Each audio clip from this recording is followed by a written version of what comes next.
Podcaster, let him through. Let him go. Adam Curry, John C. Dvorak. It's Sunday, April 5th, 2020. This is your award-winning Gitmo Nation Media Assassination, episode 1231. This is No Agenda. Debunking the data and broadcasting almost live from Opportunity Zone 33 here in the frontier of Austin, Texas, capital of the Drone Star State. In the morning, everybody. I'm Adam Curry. And from northern Silicon Valley, where I'm remembering the once king of the online services, Genie. I'm John C. Dvorak. It's Crackpot and Buzzkill in the morning. You killed me, man. This is what you're thinking of? The Genie service from General Electric back in the days of Prodigy? Yeah, Prodigy is another one. Yeah. Well, Prodigy was Sears, wasn't it? Sears. It was three companies. They were doing a joint. It was a joint venture with Sears and two others. I can't remember who they were. All right, but then Genie. Man, did Genie ever make it past the floppy disks? Well, they went. What do you think? What would you think their years of existence were? Gosh, I really don't know. That's a good. I mean, AOL. We know Prodigy. I think it closed after a couple of years. Had the weird graphics. But Genie, no, I don't remember. 1985, it came out, and it ended until the end of 1999. Huh. Yeah. Who still has a Genie? Did they even have email back then? Or it was just an account. It was not even an email address at the time. No, they had a whole system. It was very much like CompuServe. Another fine one. Before all of them went graphical. Yeah. I mean, once AOL came out with the GUI, which stalled the internet. I mean, the web came out by then. It was rolling along, to say the least, because you had the .com crash from the web. Right. And at the same time, you had these other services that were kind of struggling with how to incorporate the mouse and how to get traction. And then AOL just kind of wiped them all out.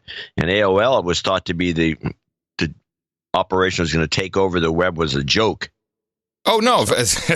Even AOL thought that. You've got mail. They're like, oh, you don't want that dangerous internet. Well, here's a gateway. Keyword, no agenda. Keyword's the way to go. Exactly. I got these new headphones, which I'm still trying to get used to. All right. One of our producers turned me on to the Nura headphones, Nura. Uh-huh. And what's interesting about these is now they're supposed to deliver an unparalleled immersive experience with music, which they do 100%. The reason why I have them is inside they're over-the-ear headphones. Inside the cones, they actually have two tubes that go directly into your ears, which, like my hearing aids, which is what I need, because then I can crank it up as loud as I want without any feedback. Zero feedback now. Oh, well, that's a plus. Yeah. Only they sound a little different than the other one, so it takes a little getting used to. Yeah. Ear tubes, man. It's the future. Oh, be drilling into your brain. You would like these headphones. I don't like headphones. The only headphones I've never actually I know you don't like seriously liked because of the sound. Or a pair, and I still have one pair of these. I had two pair at one time. I gave one pair away of Sony Electrostats. Oh, yeah. But they leak. You can't crank those up really loud. They leak. Well, Electrostats are sensitive to everything. Yeah, I know, but I have a hearing issue, so I need crutches. Man. Well, past couple of days have made it clear to me all data we're seeing is bogus. I thought that was made clear to you earlier. No, once I hear the press asking questions in the coronavirus task force briefing, and the question is, hey, you're going to publish that data? And everyone's looking at each other going like, humana. No, I don't think so. We can't trust government. We can't trust the hospitals. There's just endless reports from our own producers as well of people being declared having died from coronavirus, and it's just not true. Well, we have at least two of our producers that have discussed this. One of them, they don't discuss it the way I looked at it, which was, yes, my granddad, whoever it was, died, and he didn't have corona, but after he died, they checked him again. He had corona. Right. And then we had another one. This is just to tell you guys, I'm summarizing these notes. Just to tell you guys, the corona's real. My brother or somebody very close to him died. And even though he tested negative for corona, just before he died, they tested him again. He had corona. And so I'm thinking they're just like throwing everything in the corona bin when we have. Yeah. And I suggested this to Mimi. We had one of the worst flu seasons this year. That was the A and then the B. You had both of them. That was not pushed back by the flu shot. The flu shot was ineffective. And so nobody's talking about that. Nobody's talking about, if you remember year after year, right into June, you should still get a flu shot. I just sent you on the Skype Messenger. I'd like it if you could just go in there and click that. I found this yesterday, and this is a chart from, I think it's from the CDC, and it shows pneumonia deaths weekly for the past, for the 2014-15 season, the 15-16, 16-17, 17-18, 18-19, then 19-20. Do you see it? Yeah, I'm looking at it now. So if you look at the 19-20, you see 1920. Yeah, 2020. I'm sorry, 2019, 2020. The red line. Yeah. Around January, it starts to diverge from the past 5 years and goes down significantly. I mean, just a complete anomalous trend to every other year. And all I can think is, and these are pneumonia deaths that you're looking at, is that a lot of these got attributed to coronavirus. Yeah, probably. Especially with a very severe flu season, you'd expect the inverse to happen, and it probably is exactly the inverse of the reporting of the cases and deaths. Well, also, I think that, as I've suggested, and Trump suggested this in the press conference when he was talking about the empty, the ship that's in New York Harbor has only got like 20 people in it. Yeah. He says, if everyone's told to stay at home and do social distancing, everything's going to go down. Colds, yes, traffic accidents, all these numbers are going to go falling through the floor.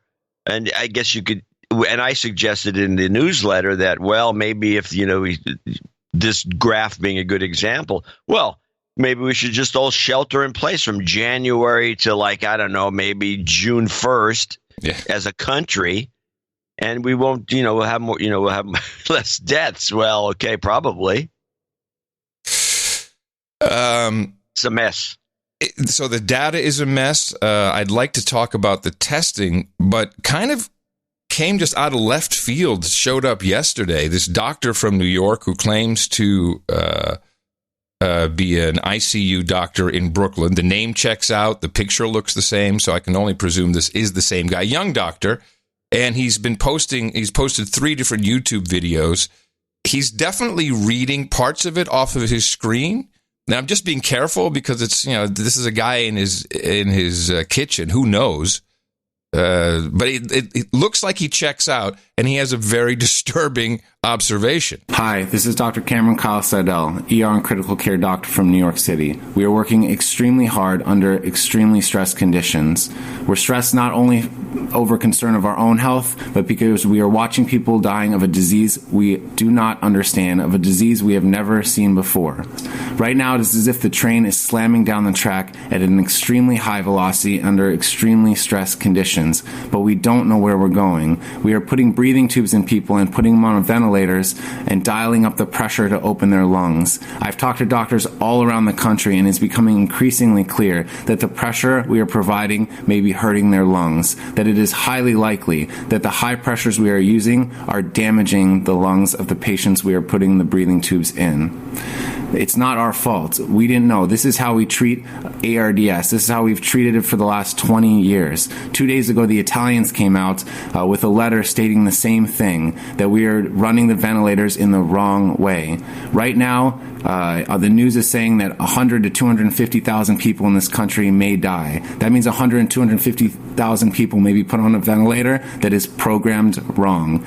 We can change those protocols. We need to change those protocols. COVID-positive patients need oxygen. They do not need pressure. They will need ventilators, but they must be programmed differently. The protocols in this country, in every small, big, medium-sized hospital in this country, must change. They can change. The time for us to change them is rapidly diminishing, but we do have time, but that time is now. We have to change the protocols. Please spread the message.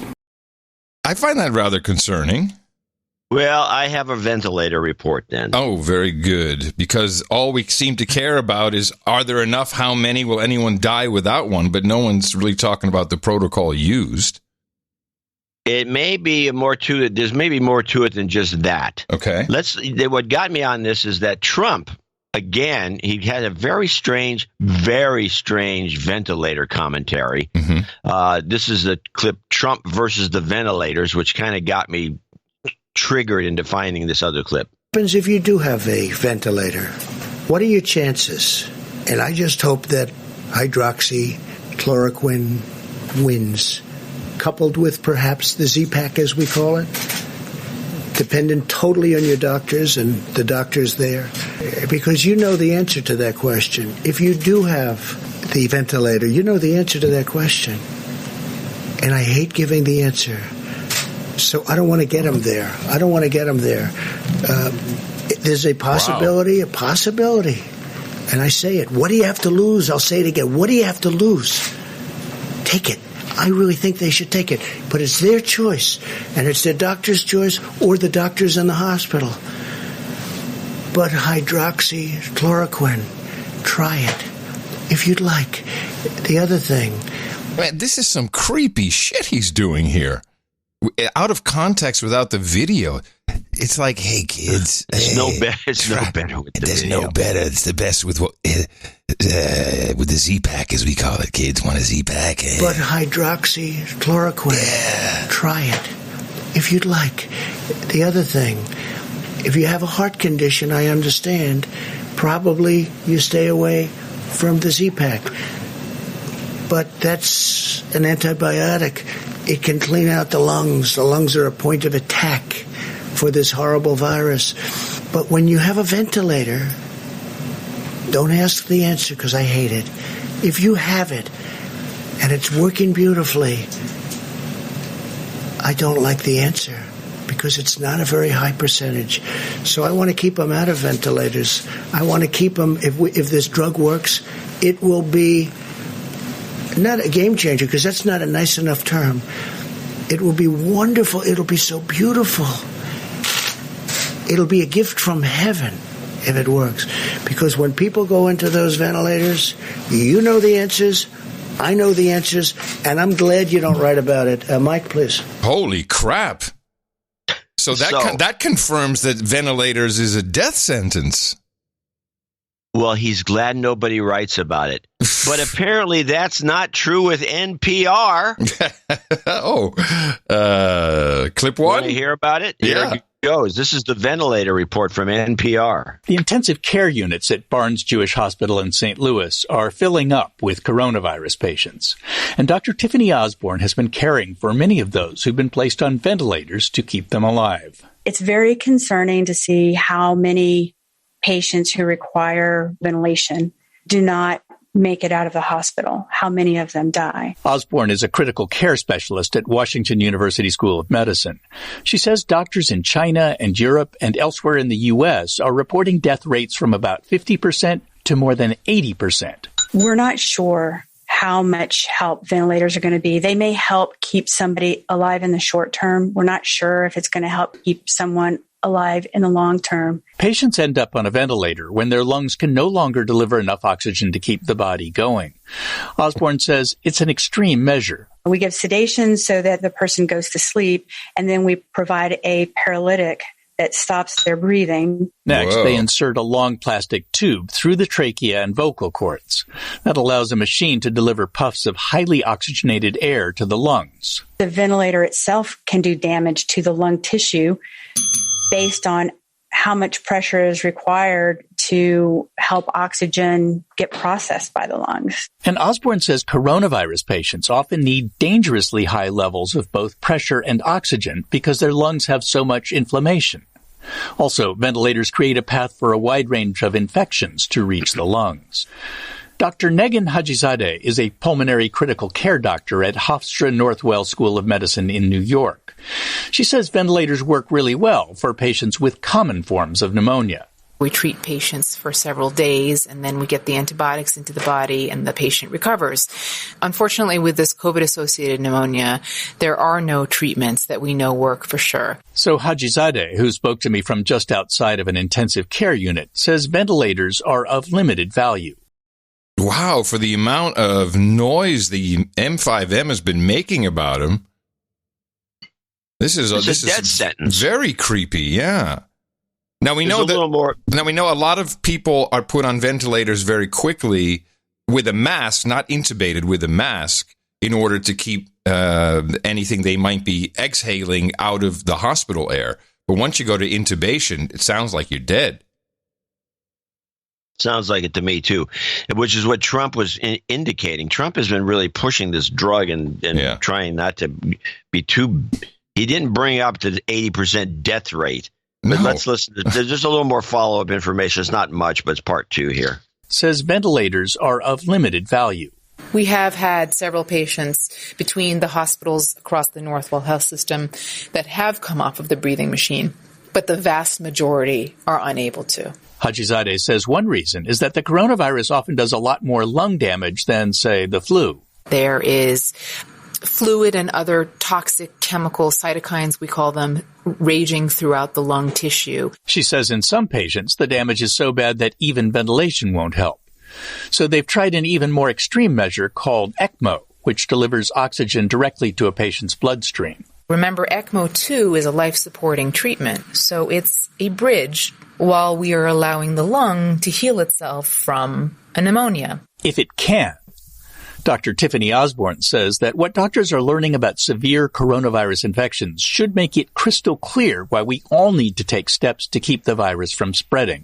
I know that at times it gets frustrating, but it's really important, not just for yourself and your family, but for the other people that you care about, to shelter in place until this is over. Osborne should know when she's not at the hospital, she's living in a camper to avoid putting her family at risk.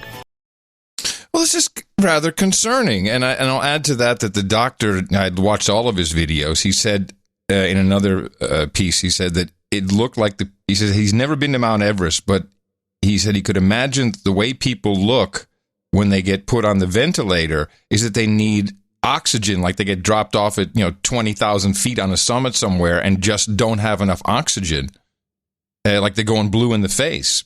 But he felt that the pressure was actually hurting their lungs. This is concerning because this is new information that isn't official. It's just kind of floating out there, and now we have to find out about it and speculate. Is that the idea? You cannot trust the government and the media anymore. It's nothing. It's really nothing now. It's just insulting to watch.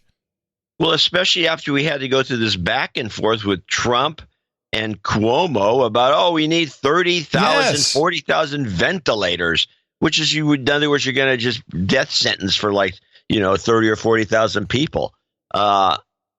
And with no explanation, all we hear is the word ventilator. Well, ventilator sounds like a good thing.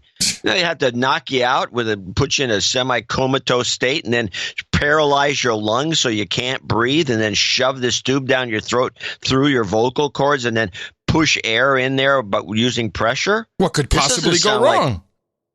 What could possibly go wrong? Damn.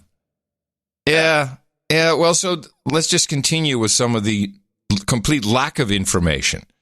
So just back to data, testing. I'm starting to figure it out. We have, as it turns out, once again, many producers who either work in labs, have spouses who work in labs, who understand the assays. I'm learning all these terms. The ELISA, which is the test that we're currently working on, which is the enzyme-linked immunosorbent assay, ASSAY, assay. So these are all studies. And although they are now coming with the PCR and the qPCR and the, I forget the other name of the test. To date, they pretty much test for a coronavirus, not specifically the SARS coronavirus-2, which means a lot of this testing could be a false positive for something that you have that may not be the actual coronavirus strain that is apparently the killer. So that leaves a lot of room for error in what we're doing, especially since it's clearly the Gates Foundation driving the data, driving the numbers, in fact, driving the narrative. This needs to be looked at very closely, and we can't count on the media to do it. So we can't deconstruct the media other than, okay, they suck, now let's do some of our own work. And I got 4 clips here from Deborah Birx, who is also all in on the Gates Foundation stuff. It's getting kind of disturbing when you see how many people are connected. So testing is, we're trying to use testing now to understand who has it, if you're positive, whatever that means. I guess now it's if you have a sniffle and you have maybe a cold, which could be a coronavirus, not the one we're talking about, certainly not the L strain, something else that is just not being tracked, which strains are people infected with. The testing will also be used to find out who has had the coronavirus, and if you've built up antibodies. And this is important to understand because this is how we're going to be released. Either the miracle game changer hydroxychloroquine does the job. It seems like there's a lot of pushback with governors forbidding an entire state to use it. And Trump just keeps hammering it over and over again. There seems to be reluctance. That could also be because there's commercial versions. I think it's Plaquin or Paquilin. Which is a hydroxychloroquine by a brand name. I guess they don't have it. Who knows what's going on? But the other part is the testing, and testing is very inconsistent and is open to interpretations not being made. Here's Birx. What we're triangulating right now, and instead of working on R0, we're looking at testing and triangulating testing, test positive cases, hospitalizations, ICUs, and of course, the recoveries, because that's also very important to us. I think it's very important that the American people know that there are equal number of states with less than 5% positives despite high levels of testing. So there are states that are mitigating and making this work. There are also the states that you know of, the 18 states that have the larger outbreaks, and we're watching them very carefully, triangulating for them all of the information to ensure that clients who come to the hospital are cared for. So this leaves an interpretation open. She says, it's because of mitigation, these states have a much lower positive test rate. I'm not so sure that's the only interpretation. It's also possible that there's a completely different strain in the 18 cities she mentioned. I didn't know this was a thing, the 18 cities. She said states. Oh, states. I don't understand how she can say that's just because of mitigation. I think it's possible we're dealing with port cities that may have been infected with something more severe, different strain, something different altogether. Well, we know for a fact there's 8 strains a minimum. Yes, 8. There's talk of 40, but the main 2, oh, jeez. Yeah. Well, it mutates, so that's to be expected. It mutates, but the main 2, the S strain and the L strain, maybe that was distributed, and that kind of fits the theory of carriers were sent out from China into Europe and the United States. Could be, I don't know, but I'm not just going to dismiss mitigation as the answer to that. There's some good news which went entirely unreported. But the bottom line is, And I think going into this weekend, it's really important for the American people to know this. Spain and Italy are moving through this. They are seeing their number of cases drop. They're seeing the number of people in hospitals drop. We are about, on our models and on the actual data, about 12 days behind them. Okay. So that should be celebrated as pretty darn good news. If there's a 12-day lag and we're going to be in the same place, Italy's now talking about lessening restrictions. That sounds like really good news to me. No one really picked up on it. I guess we want the terror to continue. Oh, it's worse than that. Yeah, here's the yes. In order to get, this is going to be a common theme. This was also from the briefing. This was the Stephen Hahn. He's the FDA. I think he's the head of the FDA. And he spells out very clearly that there's probably going to be a test before anybody can go back to work. To what extent do you think that you can use antibody tests to determine who can go back to work and how? Well, I don't know. I'd rather leave that to the doctor. Doctor, do you have an answer to that? We think it'll be a tool to help us get people back to work. It'll be additional information because, as you know, if you have an antibody, that means you were exposed and have recovered from it. That, with the information about diagnosis, should help. But how quickly can you scale up this testing to determine on a large scale how many people can go back to work and have these antibodies? So as you know, a couple weeks ago, we provided a great deal of regulatory flexibility around this. A lot of great developers have been working on this. Dr. Birx put a call out to the academic labs around the country to do this, and we've been working very closely with a number of manufacturers. So we think that it can be scaled up relatively quickly. There you go. So we'll have machines. If you want to go back to work, if you want to go to the grocery store, you'll have to be tested on the spot. Maybe you'll have some kind of proof that you've been tested. So you will have to have, at minimum, an antibody test that shows you that you are immune from it, that you've had it, and that you're a safe human resource. Safe. This is so dystopian. Trump even hints at it occurring in more places, this testing. Talked about possibly restricting flights from hotspots. Where are you on that? We're looking at it very seriously right now. We're dealing with governors. We're dealing with airlines. We're dealing with a lot of different factors. It's a very difficult decision. We're also doing testing, getting into planes, very strong testing. States are doing testing of people that leave planes because they don't want to have people coming in who are infected. So understanding that and the level of testing has been enormous. We're working with the governors. Mr. President, what kind of test? When you say testing, do you mean domestic travel or people coming from outside the country? Both. Some states are doing, when they land, they're doing very strong, very powerful testing. Please go ahead. Some airlines, sir, and they say they don't know what you're talking about. Okay, well, then you'll check up again. This is going to be horrendous. Well, the thing that got me about that particular one, he answers the question the guy asks him, and then he says, then the reporter says, I check with the airlines, and they don't know what you're talking about. Yes, exactly. Now, the question hasn't been asked yet, so they don't know what Trump's saying.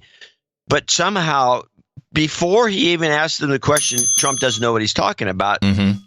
Makes no sense. In fact, that press conference was an abomination in many ways. I have a number of clips of him giving it to the press. I want to hear those now. But by the way, well deserved. And I want to point out that what is happening with the press, and a lot of these journalists, I think there's some second string younger ones. The old ones are all at home doing their own makeup and want to make sure that they don't die. So let's send the young kids out. But they are not being journalists. They're debating the president. They're debating him. He'll start saying they interrupt, debate. No, but you said, but this is not right. How can you? No, that's true. But how is it? It's like, shut up for a second. It's really, yes, it's disturbing what they're doing. And it's not productive. And the questions are insulting, if not completely stupid. Yes. It's an embarrassment to the profession. I want to hear him. What you got? Let's play him. Well, I got a couple of them. Let's play. Let's start with Trump calls out media for panic. Okay, hold on. I don't see that one. There. It's under Trump. Yeah, he says calls out media. Ah, okay, that's odd. It's not in alphabetical order. I'm sorry. Okay, here we go. Really our sole consideration. We want to save lives. We want as few lives lost as possible. It's therefore critical that certain media outlets stop spreading false rumors and creating fear and even panic with the public. It's just incredible. I could name them, but it's the same ones, always the same ones. And I guess they're looking for ratings. I don't know what they're looking for. So bad for our country. And so bad. The people understand it. You look at the levels and approval ratings, and they're the lowest they've ever been for media. It's so bad for our country, so bad for the world. You ought to put it together for a little while, get this over with, and then go back to your fake news. I'll agree and disagree with him. Yes, it's very bad, so bad for the world, but the ratings are off the hook. Yeah, he kind of suggested that. Yeah, they are off the hook. Try this one. Trump news conference blasts reporter. Yes. Earlier, a loan program that got up and running yesterday.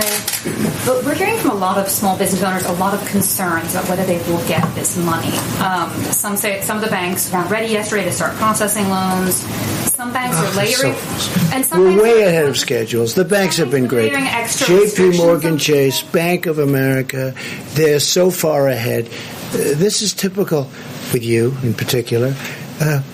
We hear they're behind. They're not behind. It's been flawless so far, far beyond our expectations. You should say, I hear you're doing well, but maybe I don't even hear of any glitch. Woo! They've done billions of dollars of loans to small business.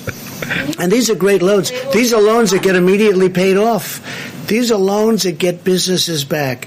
I wish you could ask a question where something's working so well. Now, maybe things won't work well, and I don't mind that kind, but where something's working so well, and you ask a question in such a negative way, it's doing great. Yeah, go ahead. Did you get the clip of the reporter? Oh, I forgot to get this one. Of the reporter saying, there's a rumor that the checks are going to be delayed for 4 months because you insist on signing them?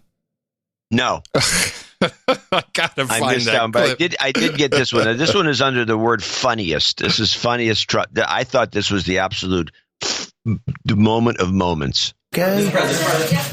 On the jobs reports numbers. You guys ever stop? Do you want to keep going for a little while? Huh? I mean, do you ever stop? How many times you ask? And in many cases, it's the same. Actually, a lot of good questions. Go ahead.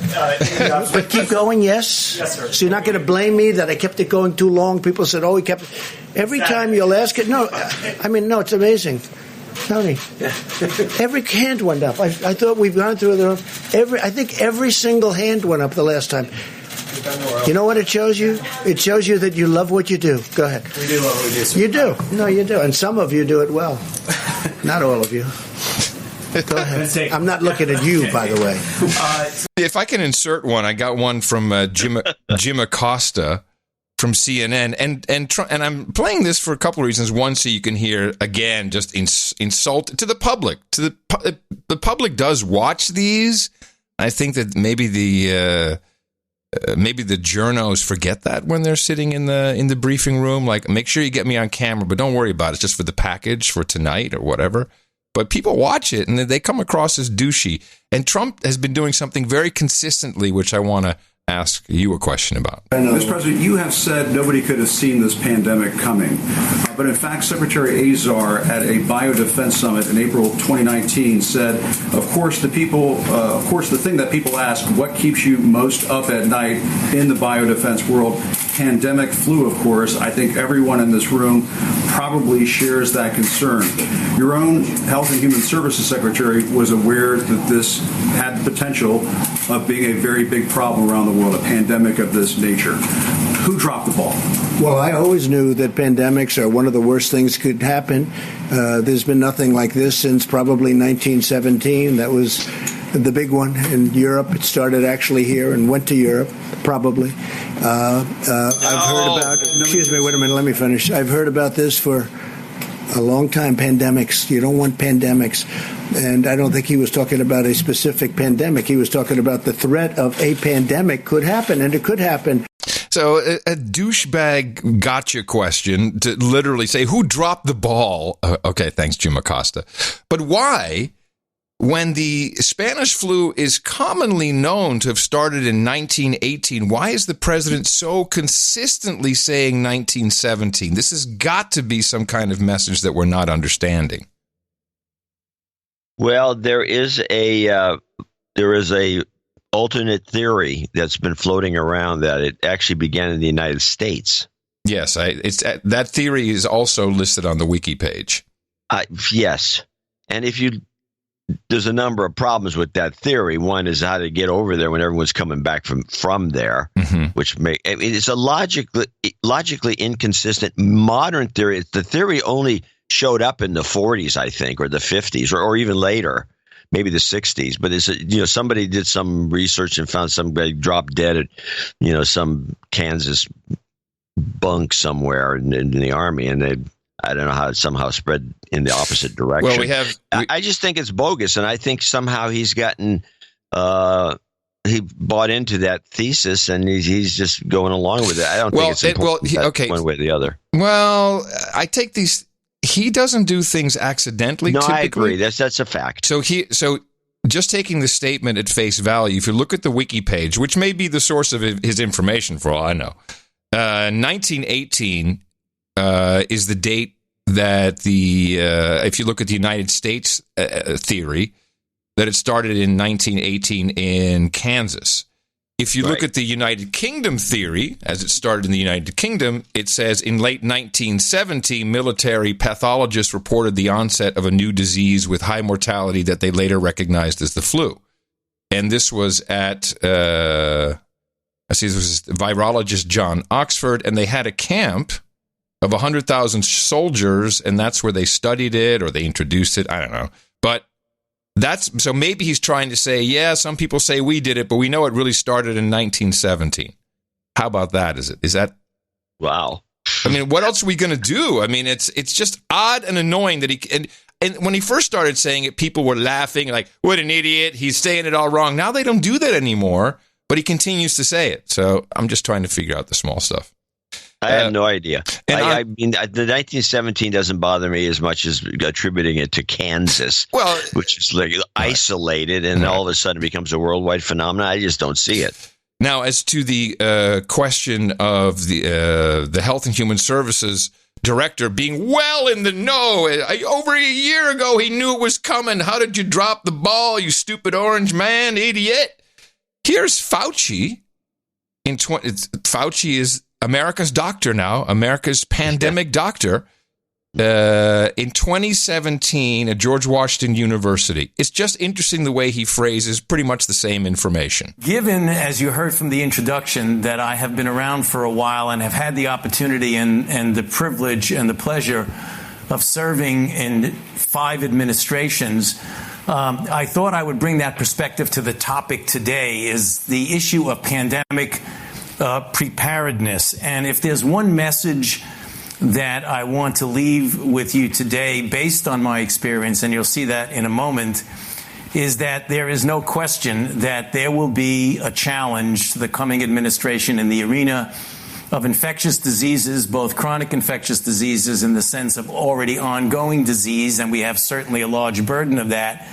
But also there will be a surprise outbreak. And I hope by the end of my relatively short presentation, you will understand why the history of the last 32 years that I've been the director of NIAID will tell the next administration that there's no doubt in anyone's mind that they will be faced with the challenges that their predecessors were faced with. So I like this because he says surprise outbreak. It's like, okay. I mean, just interesting that he would use that term, surprise outbreak. But more interestingly, if you really listen to what he's saying, I think what he's saying after that is, if you look at my history, you'll know you're going to be scared shitless.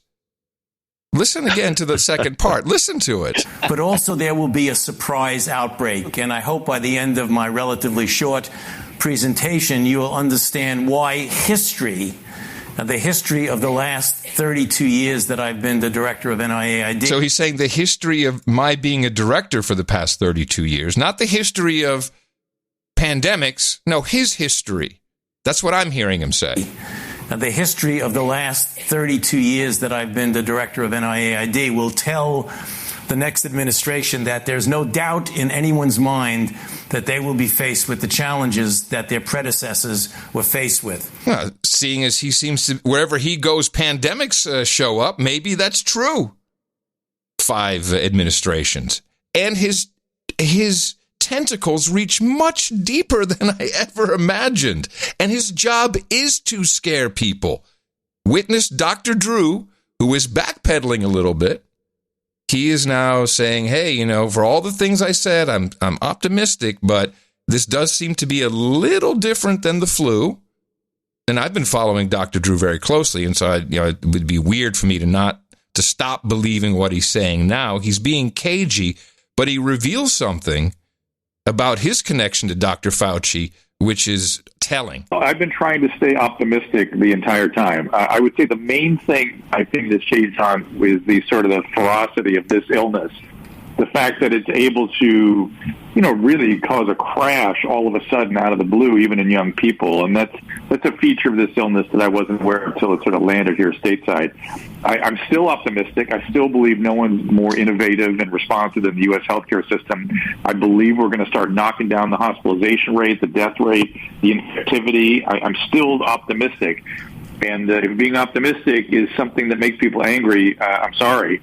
But I'm still very optimistic, in spite of the fact that I'm, completely signed up. From the beginning, I've also been saying, follow Dr. Fauci, whatever he says, that's what we got to do. The reason I got on the radio in 1983 is because I was part of the army that Dr. Fauci put together back then. I was working on the front lines of the AIDS epidemic, and we were chanting about 10 million deaths, 10 million deaths. There's going to be millions of dead if we don't, talk to educate people about this illness and how it's transmitted. Now, we were off by a factor of 100 in terms of our predictions then, and we congratulated ourselves for scaring the hell out of a generation and hopefully change their behavior. But really what changed the course of that illness was therapeutics. The fact that we came up with effective treatments that turned AIDS from a death sentence, which is what I was dealing with in my training and early career, to a chronic illness. And I think we're going to get the same thing here. I just have great faith in our innovation in U.S. healthcare. So, did Dr. Drew get a recall into the Fauci army? Did he get a little knock on the door, say, chill out, you're making it sound too easy, this is no good? And sounds like something changed. And he's slipping the therapeutics in there, but that is also not really the message of Dr. Fauci or anyone behind him, which we've now determined the data they're presenting, Dr. Birx is presenting, is from healthdata.org, 100% funded by the Gates Foundation from its inception in 2005 up until the most recent funding round of a quarter of $1 billion from the Gates Foundation. And, of course, it's run by Chris Murray, who used to work for World Health Organization, Rhodes Scholar. He has all the qualifications. That's the data that's being presented to us for the curve. That we had a switcheroo.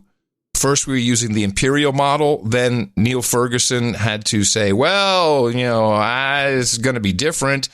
Something's made up because we didn't take mitigation into account. Okay. So now we've gone from 2 million dead in the U.S. to 200,000. Now it's 160,000 is what's expected because the models are just overestimating everywhere.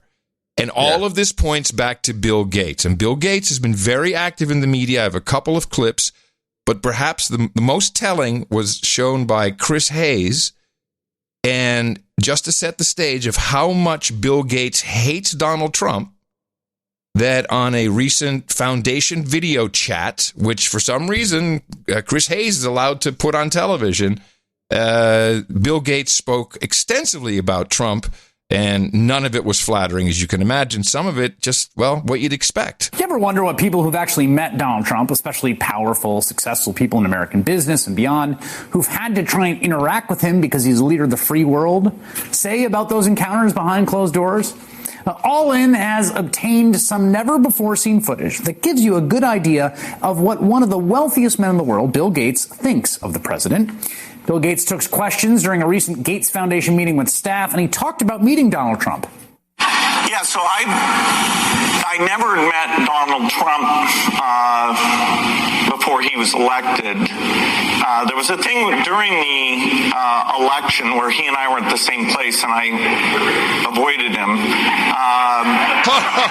Anyway, then he got elected, and so I went to see him in December. No matter how rich you are, you still got a virtue signal. Isn't that interesting? One of the richest guys in the world still has this need to virtue signal to his audience. It's sad. Avoided him. Anyway, then he got elected, and so I went to see him in December. He knew my daughter Jennifer because Trump has this horse show thing down in Florida. In fact, he went up and talked to Jen and was being super nice. And then, like 20 minutes later, he flew in a helicopter to the same place. So clearly he had been driven away, but he wanted to make a grand entrance in a helicopter. Anyway, so when I first talked to him, it was actually kind of scary how much he knew about my daughter's appearance. But Melinda didn't like that too well. Oh, let's just point out he's really creepy. He's really into young girls. Yeah, it's creepy. Then the second time I saw him was the March after that, so March 2017 in the White House. In both of those two meetings, he asked me if vaccines weren't a bad thing, because he was considering a commission to look into ill effects of vaccines, and somebody, his name is Robert Kennedy. This is my favorite.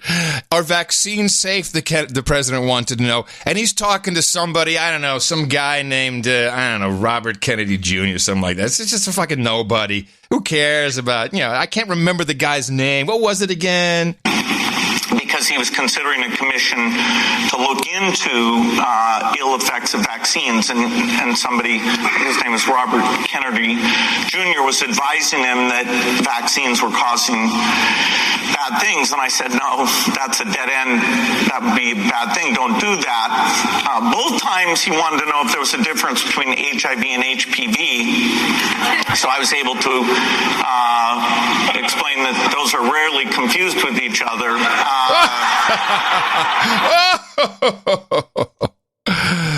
Okay, so you get the idea? Not a lot of regard for the president. He's just an idiot. I'm sure that's exactly what he said.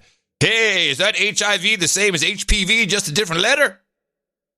I'm sure that's exactly what happens. So let's see what the Gates plan is. I think we need to set it up properly. Global controls will have to be imposed. To transfer new sovereignty. And a world governing body will be created to enforce them. Follow the government rules at this time. Crises precipitate change. Yeah, baby! Life's gonna change! Let's start it off with Bill Gates. This is from a CBS interview. He doesn't want anyone to go back to work. He's on board. Well, of course, he's propagating to Fauci. We really need to just keep the whole country shut down. Microsoft co-founder and billionaire philanthropist Bill Gates is urging the federal government to shut down the entire country to save lives. So far, the Bill and Melinda Gates Foundation has donated $100 million to fight the coronavirus. They're focused on detection, isolation, and treatment of the virus and finding a vaccine. Gates says the U.S. failed to get ahead of the outbreak, but it's not too late to make up for lost time. Yes, he wants the entire country shut down, and this is a big problem because people don't understand why this can't happen. I mean, can we just shut down the country? I mean, this is so easy. Here is Savannah Guthrie on the Today Show asking Dr. Fauci about it. Fauci, disciple and business partner of Gates. Can I ask you about that? More states yesterday started having these stay-at-home orders, but not all states do. And even the states that do, some have exemptions. Florida exempts religious services in some cases. I saw New Hampshire had exempted florists at one point. Arizona had exempted hair salons at some point. I mean, with all due deference to states, shouldn't there be a national order, a national lockdown, a requirement rather than this hodgepodge piecemeal method? You have a point there, Savannah, but it's one of those things that in our country there still is that issue of central government versus the ability and the right of a state to make their own decision. But again, I agree with you. When you see things It's just so irritating. We have this issue. When can we get rid of that stupid issue? With the states. I mean, are you crazy? People do not understand the civics of the United States. I doubt Savannah Guthrie can even find any state on the map. It is, and Fauci has been saying this in other places. Again, he's been asked to roll back a little bit, but it's coming out as if I can't believe what are we so backwards? We don't have health care for everybody. We can't tell the states what to do. And this is particularly pushed by the Democrats who want two things. They're the national government. They want globalist people. Yes, they want the national lockdown, martial law essentially, because you have to police it, and they also want the Defense Production Act to be rolled out across every single country, every single company in the country. They just keep pushing for these truly fascist things. Right. That's also socialist demand economy. We want you to build this. We want you to build that. We want you to build. We're the central authority. We want you to build this. We want you to get to work on this, and that'll solve everything. So has Bill Gates actually ever spoken to the president amidst all of this, seeing as his data is being used, his companies are being used, his people are being used, his disciples are being used? You've been in touch with leaders in Washington. Have you talked with the president about this? I've not talked directly to the president. Our foundation is trying to be as helpful in a very constructive way as possible, and that's why I've talked to the head of the pharmaceutical companies.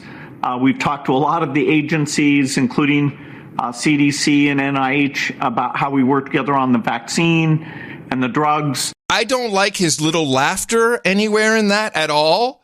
It's like, no, I haven't talked to the president, but I'm talking to everybody. I'm talking to all the agencies, all the farmers. I'm like the president. I'm really the president. I know what's going on. Oh, yeah. Thanks, Bill. Let's see what he really would like. Back in 2015, you warned that we were not ready for the next epidemic. Why aren't we better prepared?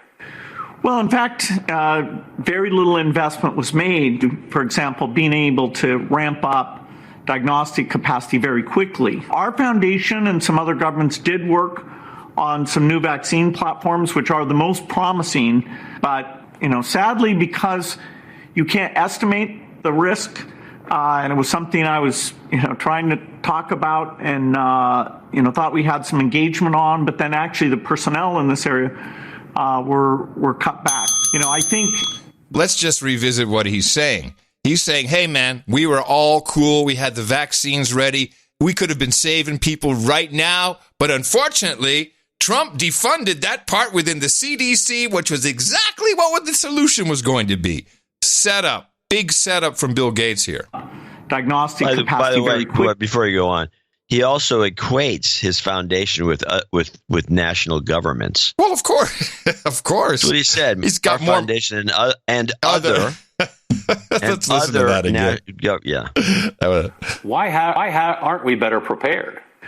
Well, in fact, very little investment was made. For example, being able to ramp up diagnostic capacity very quickly. Our foundation and some other governments did work. Great catch. Probably has more money than most other governments. On some new vaccine platforms, which are the most promising, but, Yeah, the vaccine platforms that were the most promising, but. Sadly, because you can't estimate the risk, and it was something I was, trying to talk about and, thought we had some engagement on, but then actually the personnel in this area were cut back. I think this time people understand that this is a trillions of dollars event. It's going to be hundreds of thousands of lives on a global basis.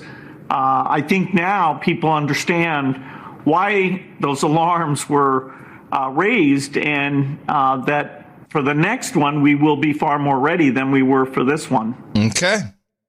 Well, what does opening up look like to you, Bill? Can we all just get a test, just a simple test that says, yeah, you've had it, you're clear, you're an uninfected human resource? It's really unprecedented. Even the issue of once you get the case numbers down, what does opening up look like? Which activities like schools have such benefit and can be done in a way that the risk of transmission is very low, and which activities like mass gatherings may be, in a certain sense, more optional. And so until you're widely vaccinated, those may not come back at all.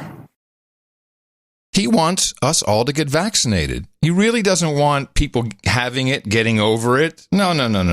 In fact, he wants it to be kind of like the movies, if he could be the hero. Do you think we're going to think about pandemics differently from now on?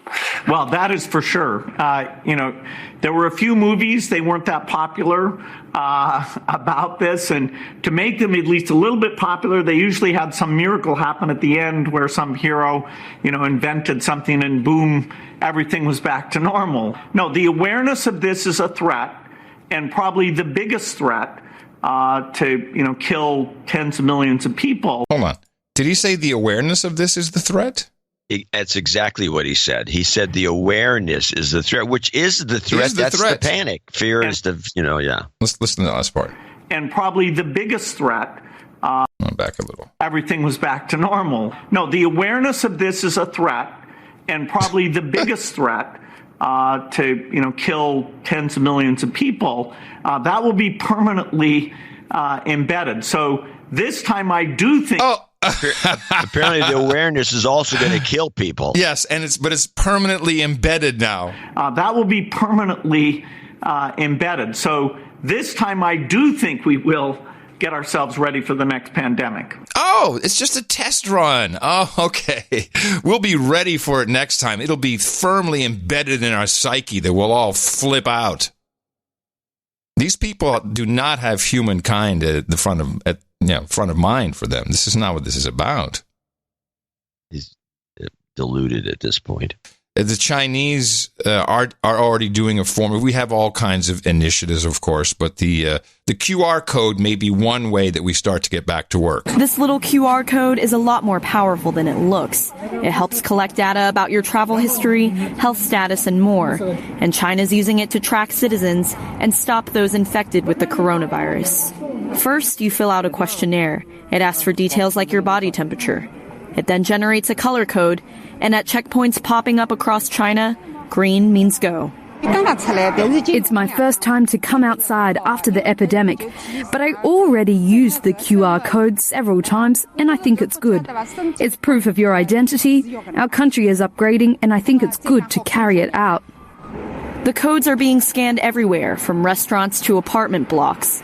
Major cities and more than half of China's provinces have started to use the color codes, a way to make tracking down infected people easier for authorities. Crises precipitate change. This is the 9/11 of this age. Things are going to change. You're going to have marks that say you're good, you're not good. You're going to have some 666. You're going to have some kind of certificate. Which Gates, of course, would love for that to be, digital. Here it is. Listen to this. Eventually, what we'll have to have is certificates of who's a recovered person, who's a vaccinated person. You hear that? It's a very distinct difference. He wants to have certificates that show not healthy. No. If you are vaccinated, which means you're the best human being, or if you just recovered. Eventually, what we'll have to have is certificates of who's a recovered person, who's a vaccinated person. I suggest yellow stars. I think these have worked well historically. Just break that out. We haven't had that in a while. So what do you think, John? I mean, it seems like there is some real sickness. There's some real conflicting information on what's happening with people, how they're being treated. At the same time, there's this incredible agenda to push us towards, and we haven't really discussed it much because it's such an old trope, vaccinations. But testing has been the mantra from day one, certainly from Nancy Pelosi. So maybe the idea is everyone's got to get tested, so we do have you down. We got you down. We got your cell phone. Google is not bashful of saying they're just handing over the data to everyone who wants to use it. Every state, every county, any municipality. And that's not cell tower triangulation. It's Google Maps and all their other ways of doing it and the apps that are on your phone. So where does this leave us? I mean, what can be believed? It leaves us in the direction they've been trying to push us before Trump came along and kind of upset the apple cart, which is one of the reasons I'm sure Gates is not too happy with Trump and has to make up stories now like HPV, HIV, same thing, yeah. So you're trying to get us back on track toward the one world government because there's a lot of messaging about, well, this would be better if it was coordinated worldwide. And then we have the Fauci and Gates going on about it would be better if there was one national government because the national government could make everybody stay home in the whole country, even though certain states, like Trump said in the press conference, there are a number of states when he was grilled about this that have not put this stay in place order in because it's a state, and I don't know which states they are, but he says there's eight or more of them.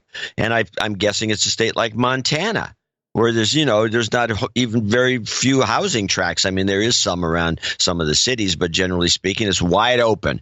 There's no reason to shelter in place when you're in an area like that.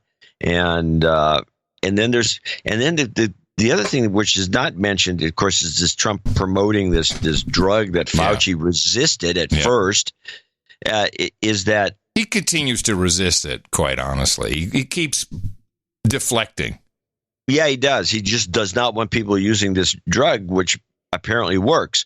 And Trump keeps dropping these little bombs in there. Yeah. And I don't have the clips for this, but he talks about how lupus patients have never gotten coronavirus because that's a drug that they use. Yeah. And that Africa doesn't have it because there's such a high proliferation of anti-malarial drugs. Yeah, and it's the anti-malarial drug that keeps. And the other one is the kicker, though, the one that's going to be the one that has to be studied and has to be looked at eventually is India, because India is the place that manufactures that drug. It's the main manufacturer of it, and they have the easiest access to it. And they are also the most crowded, cramped conditions. There's no stay-at-home order. I don't think you can even get one to work. If India doesn't have at least 500,000 dead by the end of this thing, like in other words, in 2 or 3 weeks, then something's wrong. Something's up. Yeah. They're trying other things as well. This is my favorite. But do you think every state in this country should be prepared for mail-in voting? No, because I think a lot of people cheat with mail-in voting. I think people should vote with voter ID. I think voter ID is very important. And the reason they don't want voter ID is because they intend to cheat. When you get something, when you buy something, you look at your cards and credit cards and different cards. You have your picture on many of them, not all of them, but on many of them. You should have a picture on your for voting. It should be called voter ID. They should have that. And it shouldn't be mail-in, it shouldn't be mail-in voting. It should be you go to a booth and you proudly display yourself. You don't send it in the mail. Okay. Yeah, who wants, now there's someone actually pushing for mail-in voting? Come on. In Washington State, there's only mail-in voting. Has it historically? It's been just as long as I know. 20, 30, 40 years. I don't know how long it's been going on. Wow, I didn't realize. Yeah, there's I think maybe more states than just Washington. These rural states, they no way. I don't know. So the thing that I can't quite put my finger on, but what concerns me the most is how the fear really got sparked, how it really started to spin out of control. And I think it was the moment when the media flipped from basically agreeing with Trump, although they were pushing back because he had instigated the China travel ban. They're like, it's not much. It's pretty easy. We had Pelosi out in Chinatown in San Francisco saying it. De Blasio in Chinatown in New York saying, come on down, party. It's not a problem. Everybody. So it was kind of They were pushing back on the president because he had said, don't trust China, and he had cut off the China flight. So it's almost as if that was the problem. It's China specifically. Then suddenly it flips. And I think it was when Trump started saying China virus, Chinese virus, then the media went all in against him, first with you're being racist. And then within a matter of a few days, you were slow, you messed it up, people are going to die. I can only think China had a hand in this flip. And if they did, they're powerful, man, because that was coordinated and it went fast. Fox News was fear-mongering as well. Tucker Carlson has been fear-mongering from day one, which discredits these lawsuits against Fox, who say that, Fox was being irresponsible, whatever. Well, let's listen to on the Nightline show on ABC. You want to hear something kind of along those lines. First I'll play an opener so you can get well, actually, I'm not going to play the opener. Let's play the real deal. This is Byron Pitts, and this is what you just said. This is kind of what the accusations are now. He throws a zinger, one of these accusations, at Pence, who's on his show, and I have to say, Pence is the old-fashioned style of politician. You don't get to see it much. Wait. Sorry. He's the old-fashioned kind of politician. You don't get to see it much. He not only deflects, but he answers a different question in a very slick way. And the thing is that this is so obviously scripted, and I have another example of it. It's so obviously scripted that this Byron guy, he just reads the scripted question and doesn't care what Pence says because he doesn't do any follow-up. Let's go. Mr. Vice President, I have a final question for you. I ask this not as in a political way, but for you, sir, like so many of us in our nation, you are a person of deep faith. No one doubts that. When you talk to God in your moments alone, do you find yourself worrying at all that people you represent and care deeply about have died and will die who did not need to because of steps the federal government did not take soon enough? Well, thank you for mentioning that we are talking about one American at a time. And I promise you that's the way President Trump thinks of this. It's the way I think of it. We wanted the American people to see the numbers so that we understand the challenging days that lie ahead. But I want people to know that our future is in your hands. That if every one of us will do and put into practice the guidelines for America, that we can bring those numbers down. I really do believe them. We'll get through this, and we'll come out stronger than ever before. Vice President Mike Pence, thank you, sir. Godspeed to you. Pence is showing what he's made of these days. In fact, I think the Democrats are more afraid of him now because he does know how to do this kind of stuff. And he's a crazy Christian, man. Who needs it? So this earlier in the conversation. This is the original, one of the early Byron Pitts questions. This is called the opener, and this is again showing Pence answering a different question and just blowing right by the guy, and it's like so slick. I mean, in that last one, you heard him say, "Well, thanks for that," because this is what we, And he just does. I've never seen such a deflection. It was very good. Yeah, he did a good job. But yet governors, both Republicans and Democrats, say they don't have what they need. On our air every single night, sir, we have doctors, nurses, foot soldiers on the ground who, with tears in their eyes, say they don't have what they need. How do you explain that discrepancy? We are leaving no stone unturned to make sure that our healthcare workers on the front lines have the protective equipment to be able to do their job and stay healthy while they do it.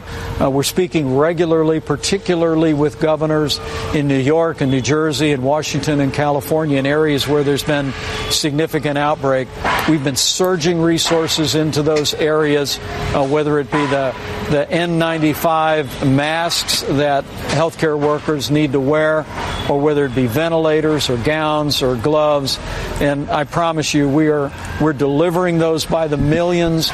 We're ordering them by the millions. He does it with such an interesting cadence and urgency that by the time he's almost at the end of his answer, you forget what the question was. Yeah. It's really good. That's old-fashioned. Yeah, it is old school, and they're not used to it, apparently. Well, not in this way. He does it. He has a singular way of doing it. It's very, and his eyebrows are both pointing toward the middle. And in other words, his eyebrows are lifted toward like a dog. Like the sad dog where your eye, it goes up in the middle and he droops on the right. Yeah, he makes good use of that. He's got this look. He does. You just feel like petting him. But back to China for a second.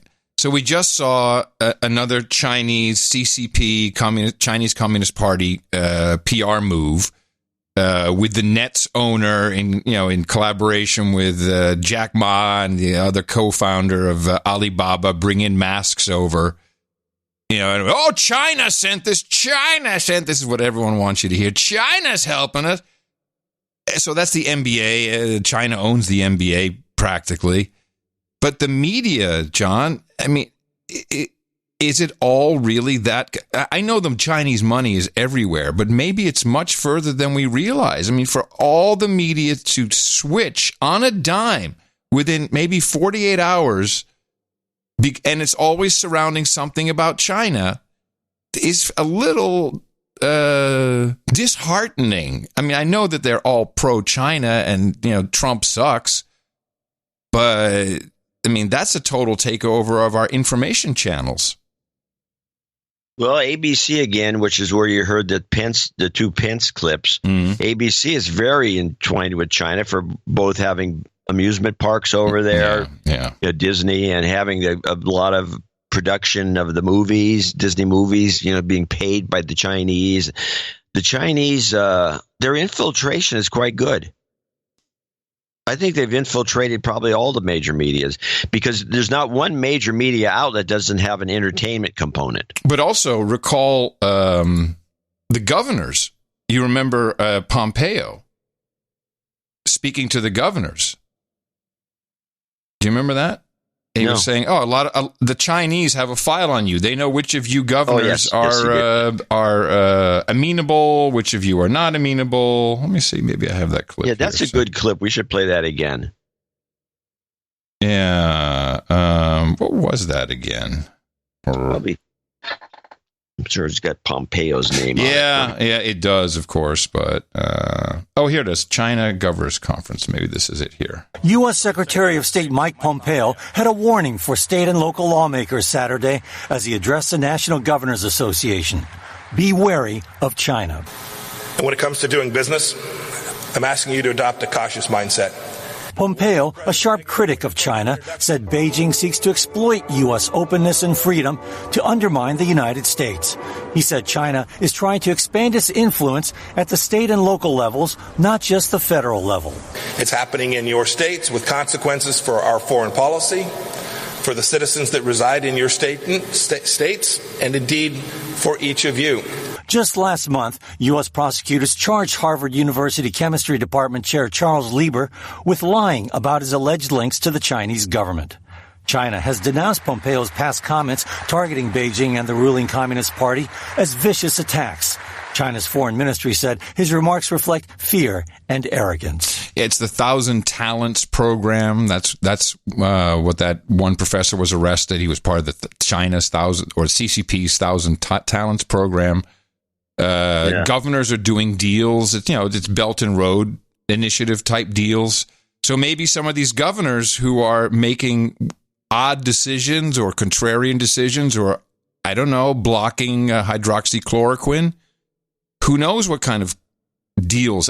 I think it's much worse than we ever even imagined. I mean, I don't see no Remni B or Juan showing up in our PayPal. But, we'll see. I do know one thing. We're not getting Chinese money. We don't even get I don't think we've even had one donor from China in the history of this show. We might have had one or someone who was in China at the time. But it's this is what no one is. Of course, no one's looking at it because I think they're all in on it. Even De Blasio. How can you trust De Blasio? How can you trust Cuomo when for the past 7 years China has owned the New York Times Square New Year's Eve celebration. They've owned it. Yeah, literally. I mean, with their promos, their people on stage, their ambassadors. So, is it really that bad? And I have a message for our friends of the CCP. You've got me. I cannot defeat through any spam filtering mechanism your incessant need to spam me with your cheap-ass no-touch thermometers. I can't block this stuff. I know you don't get any spam, but I've never gotten that. The no-touch thermometer, it's a plague. You can't get rid of it no matter what you do, unless you block the term thermometer. Huh. So they're doing a good job on that. Very good job. Well, so so China's tentacles into the American media, in particular, it needs to be part of the post-mortem, so to speak, of this whole operation that's taking place.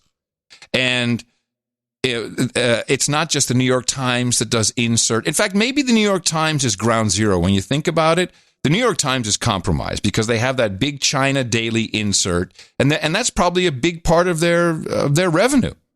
Certainly now, when there are no more online revenues because the blacklist filters have put coronavirus in everywhere, so no one can advertise on a single page, legitimate or not. But the Washington Post also has a Chinese insert. Does? Yes. Maybe. Yeah, Washington Post, New York Times both run the China daily inserts. Maybe if you can compromise the Times, and that's not an if, by compromising the Times, all news flows from the New York Times these days. It doesn't seem like there's much original reporting going on. No, it has historically. The New York Times has always been where they say paper of record. They're not joking about it. Right.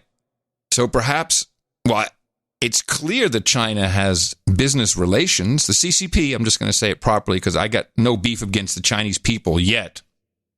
But the Chinese Communist Party, yeah. So they have influence and they change the news in the paper of record, and that flows out to everybody else. I mean, they're all of these two publications, the Post and the Times. All the pundits come from there. They're on MSNBC, they're on CNN. Sometimes they make it to Fox News, rarely. A lot of them, PBS loaded with them. PBS loaded up with them. So that's your connection there. And the New York Times, which needs to be discredited somehow. Yeah, well, good luck. Yeah, good luck with that. I mean, they even have home delivery, and you have to remember the worst part is they also have their syndicate, because most newspapers can't afford enough writers or reporters or columnists, so they just subscribe to the New York Times and Washington Post syndicates, and they just run New York Times. You run three. You run the New York Times stuff, so you have a lot of New York Times articles in the San Francisco Chronicle. You use the Washington Post. You run a lot of their articles in some other paper, and then you have the Associated Press, which is also possibly compromised in some way or another, but they have a lot of anti-Trump stuff in the Associated Press. And when you read some of these, the way these are written with the vitriol aimed at the president, it's screwy. And I think a lot of these reporters have been co-opted, unbeknownst to them. Yes. I think a lot of them are sincere when they think that, they have these thoughts. Or they have a great source who knows everything, and that source feeds them, the people familiar with the president's thinking. Yeah. No, it's bad. Did you see the article in the business section of the New York Times? Bail out the journalists? No, I didn't see that one. So I put a lot of links in the show notes. The easiest way to get is go to nashownotes.com. You can go to noagendashow.com and click from there, but nashownotes.com. So newspapers are failing at record pace right now. There are papers that are going from 7 days a week to 2 days a week, but mainly newsrooms are letting their staff go. They're letting their staff go. It's hitting everybody. The New York Times is no exception.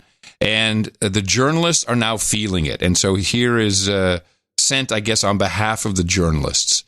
And this is in the New York Times. The time is now to make a painful but necessary shift. abandon most for-profit local newspapers whose business model no longer works, and move as fast as possible to a national network of nimble, new online newsrooms. That way, we can rescue the only thing worth saving about America's gutted, largely mismanaged local newspaper companies, the journalists. And then go on to say, well, this should be a nonprofit funded by, outfits like Kaiser Health News, because there's no conflict there. It should be perhaps funded by Facebook and Google, who have taken all the advertising, or maybe it should just be a rich sugar daddy. Maybe we could get someone with a lot of money, like maybe Gates can fund that, or Warren Buffett. Not for a single second, even in the whole article, does it come up. Do people think of, well, maybe if we made something people would pay for because it's worthwhile. No, they just want money because this is essential business, what we're doing here. Yeah. And editors, screw them. Publishers, screw them. Now, this is. Of course, this has been attempted before with the sites like Patch, Backyard. There's a bunch of these over the fence. There's a bunch of these little operations that try to syndicate.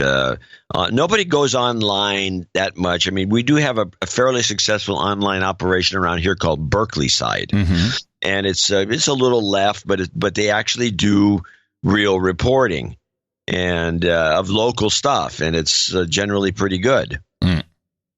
But that, except for these kinds of exceptions, and it's still, I'm sure, just barely making out any money because you just can't. Right. It's just not doable. The mistake that everyone's making, I'll just say it, we're the living proof of it. The mistake is that you can have networks of anything. You can't monetize these networks. It does not work. We've tried it. It's with content today, the value for value model at a local, almost hyper local, geographic level or geography of interest is the only way to go.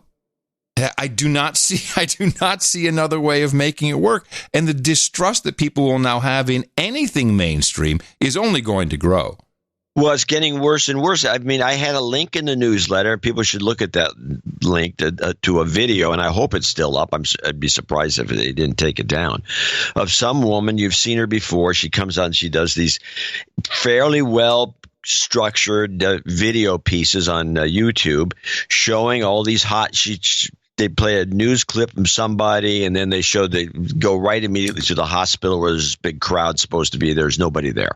And it shows hospital after hospital. And they had followed some German guy around who went right into some hospital, roamed around. There was no COVID patients. Yeah, I know. Yep. And there's lots of documentation to show that this is being exaggerated by the mainstream without explanation, by the way. We don't know why they're doing it. I mean, we both know a common reporter who, and I could say she works for one of the news magazines, and she said that they were sending her out to do some LA coverage about the coronavirus, and they kept going so you got to find a street that's empty. They went out of their way to find some area in LA where there was nobody, for the scene set up. She says it took all day, but they found it. And she says most of these reports are exaggerated nonsense. She's kind of probably more of a right winger than the typical media reporter, and it's just a lot of this has just been phonied up. I mean, if you listen to listen to the way they're presenting this stuff. Let me play these clips. This is Lester Holt. Lester Holt, I got a bunch of clips from him. Here's Lester Holt using words. More people have died in New York in the last day than in nearly the whole of March. The state's death toll doubling since Tuesday to more than 3,000. And tonight, new hotspots erupting across the country with still no national strategy or unified defense plan. Lock it down! We have the national strategy, but we also have the usage of the words. We've had more deaths than almost. Almost, yep. the whole of, what does that mean? This is almost, in other words, it's just a weasel word. Yep. And so he's putting this report together with a bunch of weasel words. Let's go with Lester Holt, New York anger. But here in the epicenter, the plea for help is piercing in its urgency. And with our team in place, New York is where we start tonight with Gabe Gutierrez. This is the emergency room inside Maimonides Medical Center in Brooklyn. Doctors now call it a battle zone. Everyone that's in here today is here due to breathing problems, almost uniformly all from COVID. Tonight, growing anger from the nation's coronavirus epicenter. We are afraid for our patients. We are afraid for our families. We are afraid for our lives. At another hospital, these nurses are calling it a daily suicide mission with a lack of PPE, personal protective equipment. Mm-hmm. Yeah. Again, we just have more of this. This is what we were talking about earlier in the show. I'm going to get through these. Try clip 2. This is life or death. Every hospital in the state of New York and across the United States should have the supplies they need. Governor Andrew Cuomo has now signed an executive order allowing the state and the National Guard to take ventilators and PPE from hospitals that have too much and redistribute them to those who need it most. Am I willing to deploy the National Guard and inconvenience people for several hundred lives? You're damn right I am. Wait a minute. I got to play a follow-up to that. Did you hear Gavin Newsom? Yeah. He's all in. If you want to establish a framework of martial law, which is ultimate authority and enforcement, we have the capacity to do that, but we are not at this moment feeling that is a necessity. Whoops. Yeah. Gavin Newsom, governor of California. Martial law. We can do it. Now we'll finish off with the clip 3. Governor Cuomo says that more than 20,000 out-of-state medical volunteers have signed up to help. But late today, an emergency alert rang on phones throughout New York, urgently asking for more. Lester? But how many people are infected? They need 20,000 people? I mean, now you want another emergency. We need more than 20,000. This Cuomo guy is really getting on my nerves. Well, yeah. They love him. He should replace Joe Biden. He should be the new candidate. Now, only 3 shows ago, I think we talked about how these celebrities are all on their lockdown and they're doing cutesy stuff, and that's over. The hashtag Hollywood just found out has been trending, and people are sick and tired of Hollywood celebrities complaining. And it's like, oh, complaining, look at your house. Yes, right. That's the irony of it. Oh, I've got to stay at home in my 100,000 square foot mansion. Yeah, there's a lot of hate for the celebrities. Let me see what the latest is. Hollywood just found out they are non-essential. Hollywood just found out no one cares how they look without makeup. Hollywood just found out celebrities are not essential. Donate some money to hospitals, make an actual difference. Hollywood just found out we can do without you again. So, the backlash is happening, and combined with the almost instantaneous stop of revenues, that's going to get the Chinese attention pretty soon. And it's only good for alternative media. I think people are sick and tired of what they're seeing. And what they're seeing is, production-wise, is so poor that your basic run-of-the-mill podcast is better. Oh, yeah. And more entertaining. We figured out how to talk with Skype lags and gaps and double enders and reach arounds. And we figured out how to light stuff at home. We figured out how to make a room that is boomy sound like it's NPR with noise gating. We figured all of this out. Where you guys been? Hari Srinivasan, who does the weekend PBS show from his basement he's got his back wall keyed. It's not a green screen, but it's a key of some sort. And he's lit in such a way that I swear to God, you look at him and say, "Oh my God, he looks like Boris Karloff in a Frankenstein movie."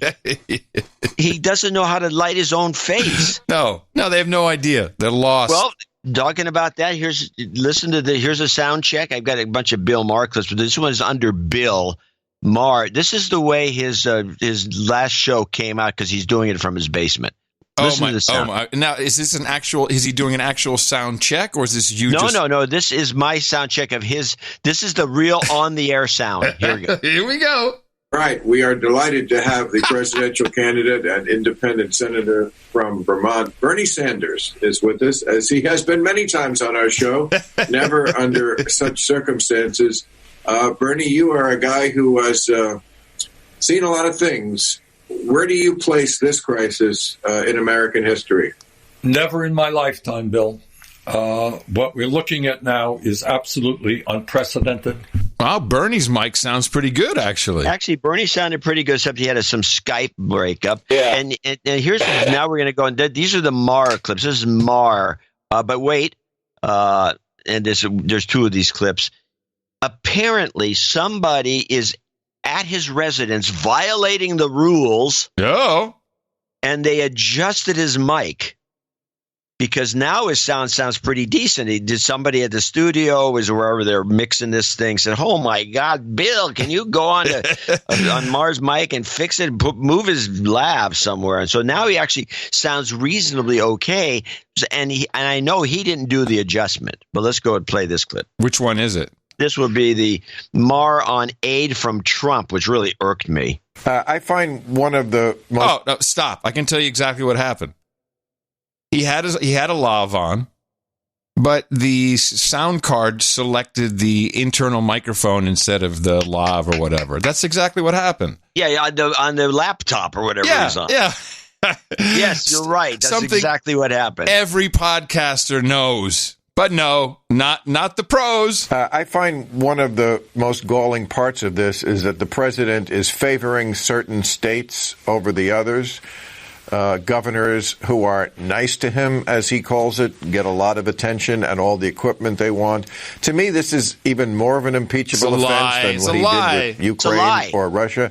How do you stop a president who is blatantly not the president of every state equally? How do you stop a president who sends aid to Florida, for example, because he likes the governor there, but not here to California or Illinois or Massachusetts? Lie. It is literally beyond comprehension. People are not stupid anymore. They see through this stuff, you know. What's that big ship in California? With the cross but Gavin Newsom has said that the president's done everything he can, and the president's complimented him back. So that's California. Meanwhile, Maher's saying, "Oh, here in California, bull crap." That's just a blatant lie. It's a blatant lie. Which Bernie jumped right into. Well, it's crazy. I can't believe it. Yeah, Bernie's an idiot. So we can play the second part of this if you want. I've been saying for a number of years that if Trump loses the election, he's not going to leave. Now I notice a lot of people are talking about this very issue. If you are elected president and Trump gets out there and says, well, there were irregularities and it was rigged and it was this and it was that, and I'm not going anywhere until we find out what's going on, what do you do?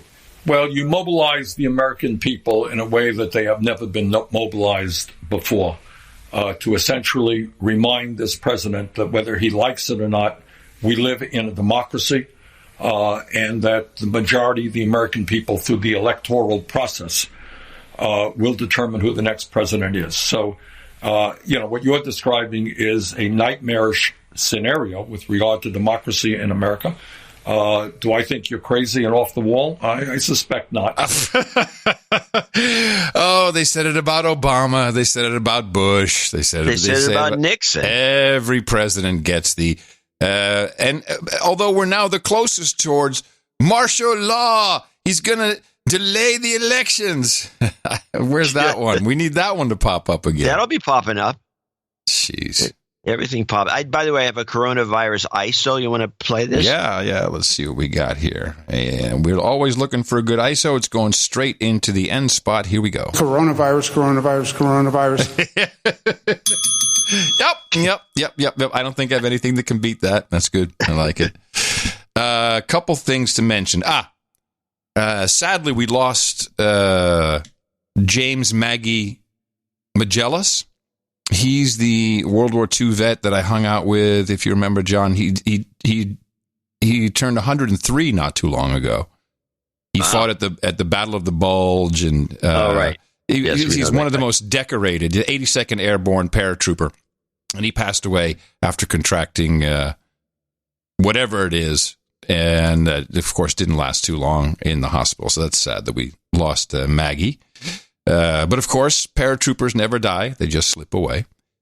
And the former New York banker, this is something we haven't talked about too much, is what will the markets do when we start to come back? And I have a new recovery pattern for you as predicted by the former New York banker. We were looking at This is replacing his V? Yes, we are replacing the V recovery. Now, it's not going to be the L, which was L your pick? It was Horowitz's idea. The L.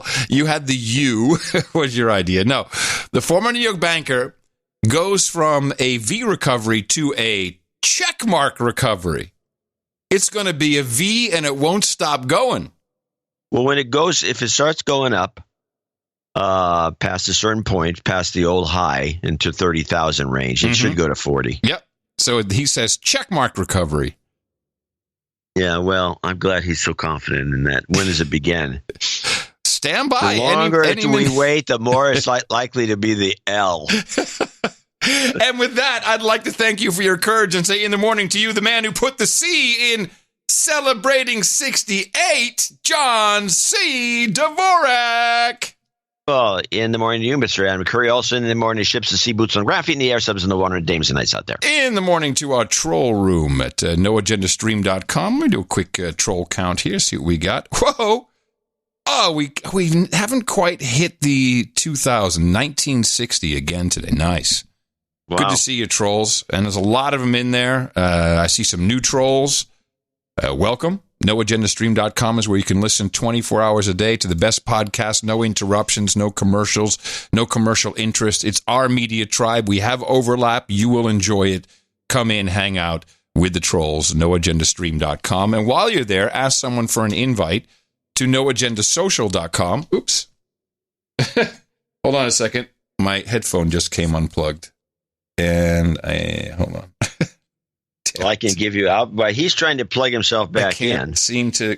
I will do this. Get it reconnected. Hold on. I can't even hear what you're saying. Hold on. It has to. Are you just? I come back and then all you're doing is playing the recorder.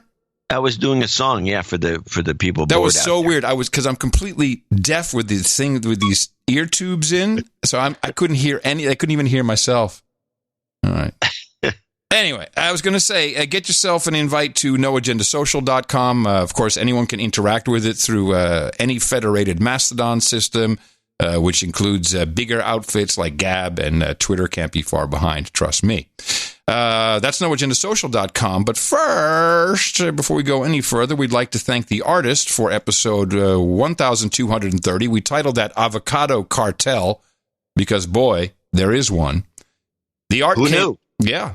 The art came from Mountain J, and she, it was actually, we violated our own rules for the second time in a row, I might add, brought us the beautiful piece, which popped really nicely. Delivering essential services, there was a truck, a No Agenda delivery truck, and it did have 1230 on it. I can't quite remember how we got to this, why we broke the rules for a second time. Because it was the best piece on there. Yeah. And I want to remind people, and I've said it before because somebody sent a note saying, oh, the art generator's down again. I said, I don't know. And he said, here's the piece I would submit. It was a picture of the COVID virus. I said it once and I'll say it again. You put that on your art, you will not get picked. So harsh. I'm not picking any art piece that's got a COVID virus on it. I think it's a disgusting image. Yes, whatever you said, damn it. I'm trying to think. There were some other. I'm looking at it now. There were some other things, but no. Yeah, it just really wasn't. Maybe it was just us. I don't know. It happens. We might have been in a bad mood. No, I think we were pretty happy with the mood overall, and seeing from the content of some of the donation notes, people seem to be happy with the the work we're performing. Yeah, with yes, what we're doing. We're doing a yeoman's job. So supporting the mental health of the listeners. And I want to thank Mountain Jay and all of our artists. Again, noagendaartgenerator.com, where you should be able to upload. I think Paul Couture, Sir Paul, has got most of the bugs fixed. And it's definitely accepting artwork as we speak already. That is part of our value for value system. Artists who are very talented. They put something up, we can use it. It's free for us to use, free for you to enjoy. It can get added to noagendashop.com for different goodies, which benefits the artist, the shop, and the show. And it's also just fun to go and see what's out there. noagendaartgenerator.com. Now we'd like to thank our executive producers and associate executive producers of episode 1231. We have some big donors today, a couple of them, 3, 4. Sir Francis of SRQ, Duke of Southwest Florida, comes in with 1685.00. Wow. And what does this number signify? I don't know. Let's find out. ITM, gents. The thing that bugs me is that little Skype box keeps cropping up. Yeah, you got to close it. I close it and it crops up again. Well, you got to make sure that the main Skype window is closed too. ITM, gents, greeting from the lockdown Sunshine State. It would be a vast understatement to say that your work is not an essential part of dealing with the Dem panic. My donation today will elevate me to Duke. And as such, by the power invested in me as the now Duke of Southwest Florida, I'm declaring that the No Agenda Show is an essential business as defined by the U.S. Department of Homeland Security, Cybersecurity and Infrastructure Security Agency, CISA, Memorandum of Identification of Essential Critical Infrastructure Workers during the COVID-19 response issued on March 28, 2020. Yeah. I believe that the media services is in that list. Yeah, I need a certificate. So we can show to the a business card, like, hey, look, a podcaster. Good to go, podcaster. Sir. It's good to go. Yes, sir. Podcaster, let him through. Let him through the podcaster. Podcaster, let him through. Let him go. Podcaster on the way, and through you go. My family operates a food processing business here in Florida, and many of our vendors can qualify as essential suppliers. I consider you a very important vendor of critical information, so I'm giving you the power to move freely within the state of Florida. Sorry that I am unable to help you in California and Texas, and no jingles, no karma today, as your plates are literally overflowing with an abhorrent media to deconstruct. I cannot thank you two enough for keeping us sane. Sir Francis of the SRQ, Duke of Duke of Southwest Florida. Thank you, Sir Francis. Yeah, Viscount, he'll be a Duke in our title change today. Thank you for your courage. Yeah. Sir James Irvine from Foothill Ranch, California, $1,068. Now, the 68 is for my birthday. It's my birthday today. I know. I said happy birthday. Yeah, well, but the problem is we didn't promote it on the last show at all. I thought it was a mistake. That was my mistake. Yeah, well, I can't remember your birthday. Yes, I knew it. I'm sorry. He wrote a note in on the email, and he says, I've never found a way to add a note, or I would have added this to my donation. Congratulations, John. My number 68 is next month. We're the same age, basically. You both have been doing such an excellent coverage of this coronavirus, or COVID-10, or SARS-2, COVID, according to our own government. Thank you for keeping our amygdala small. ITM, Jim Irvine, Knight of the RV. There you go. Thank you. That was very nice. He's Knight of the RV. Good. I'll put that in. We'll make sure we have that. Oh, it didn't show up there. No, I got it. It's good. Oh, yeah. Why would it? Did you watch Sir James? Okay. Anonymous comes in, followed with $680.68. Another birthday. And that's a double birthday, a double ender. Anonymous NJNK, happy birthday. Thank you. Sir Jellyhead, $405. Happy birthday, Crankshaft. There you go. What to make of that? Yeah, we'll do. I'll take this next one. We got a lot to read. So, Sir Jobin of the Visual Effects, $333.33 from Astoria, which is I think Queens, New York. I was knighted last year in May, but haven't donated since. It's time for me to show my appreciation again and tell you how much No Agenda is helping my sanity during these strange times. Living in New York during the lockdown is awesome. I went biking down Fifth Avenue at rush hour last week, and the streets were empty. This crisis has made New York a livable city. Can I ask for baby-making karma? If this works, it'll be a lot cheaper than all the treatment we went through so far without any luck. Can I also get the John's While My Chair Gently Squeaks song at the end of the show? Actually, we have a lot of end-of-show ditties to play, all coronavirus-related, so I do have an excerpt for you, which I will gladly play now. Thanks for everything you do. Long live the No Agenda. Sir Jobin of the Visual Effects. And I think we should give him that baby-making karma because we might have some luck with that. I tune in to hear the best media deconstruction while the Forex chair gently squeaks. You've got karma. And here comes Sir Cal of Lavender Blossoms in Northville, Michigan, $333.33 ITM. Folks, please stay strong and healthy so you can help me, help us, help me, so you can help with our sanity. Could you also please broadcast our coupon code again? And it's ITM.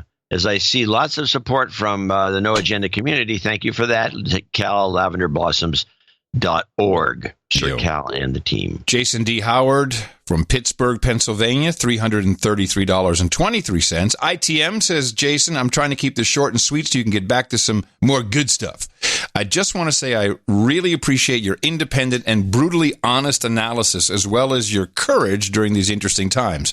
Notice people like to say interesting times. Please accept this small value-for-value donation of $333.23. On a side note, I believe this donation will permit me into your night realm. Presuming that is the case, I would like to be addressed as Sir Howitzer henceforth. Can you please supply the sirs and dames some scorching hot wings and fresh vitamin D milk to wash it all down? In terms of musical entertainment, I hope to hear another personally selected jingle from Sir Adam, and also please provide some positive karma to my family as well as my own smoking hot keeper who is dealing with a lot of unnecessary drama. All the best to you and yours, Sir Howitzer. Yeah, I think we can do one of these full babies. Donald Trump, don't trust China. China is asshole. You've got karma. Now we have $333 from Robert Taylor. I just looked him up on the squirrel mail. I can't find this note. If he has one, he's going to have to send it in later. We'd appreciate it. I looked up the Taylors, and all I got was a happy birthday wishes from a Lori Taylor, who happens to be, it was an animated happy birthday from the Umpqua Bank, actually. So I just take a look real quick. What's his name? Sure, give it a shot. What's his first name? Robert Taylor, Taylor. Nope, got nothing. Sorry.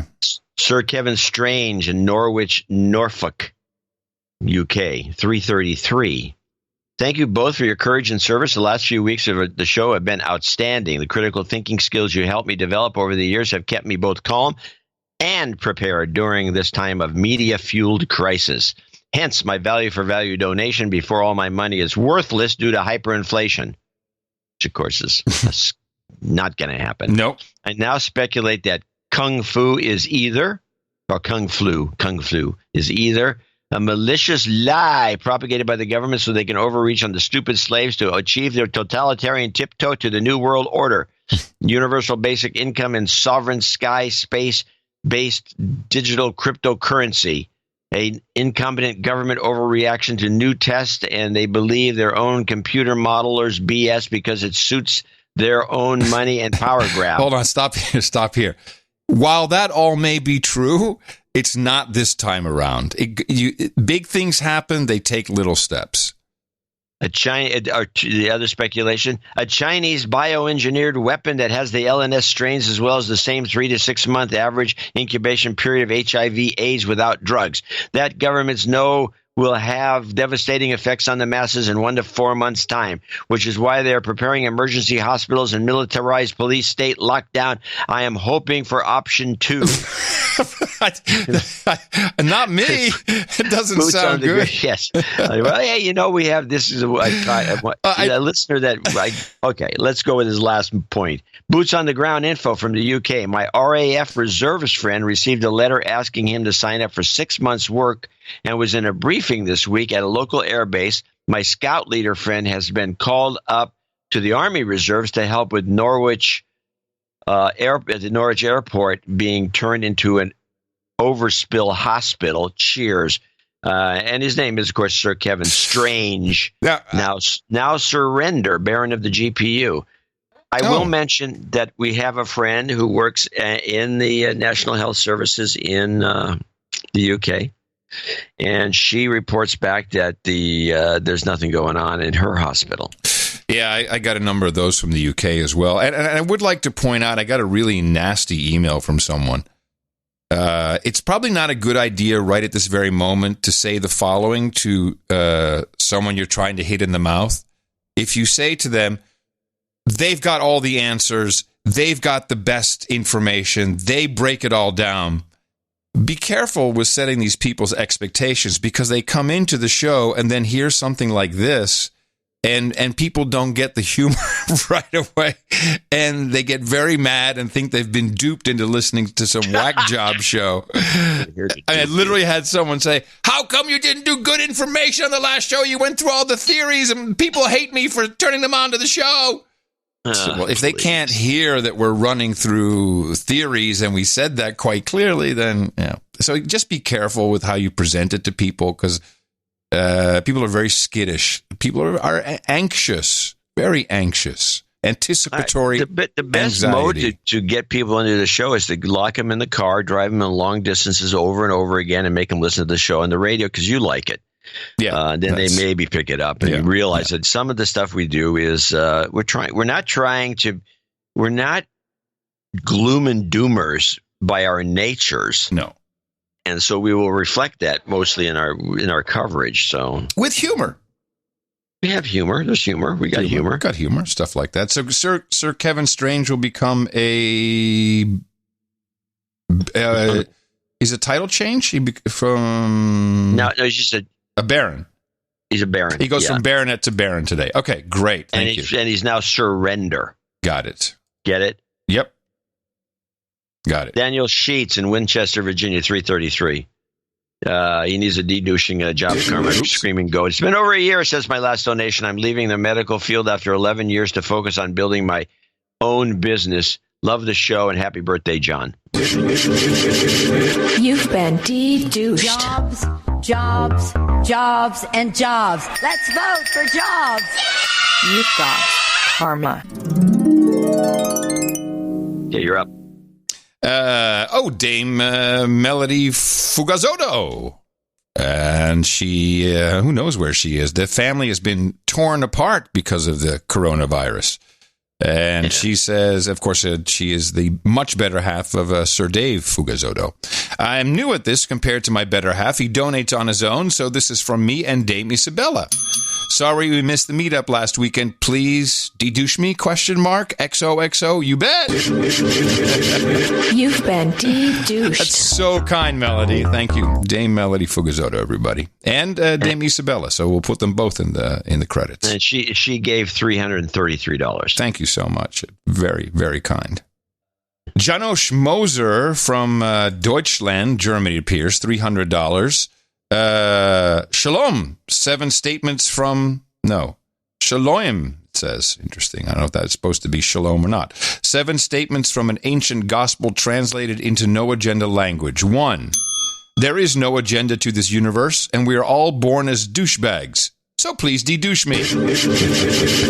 You've been de-douched. 2, 300 is the number of God being the same in dimension A as he is in dimension B. 3, Adam is the origin, and John reveals the end of it all. Ooh, that's a good one. I like that.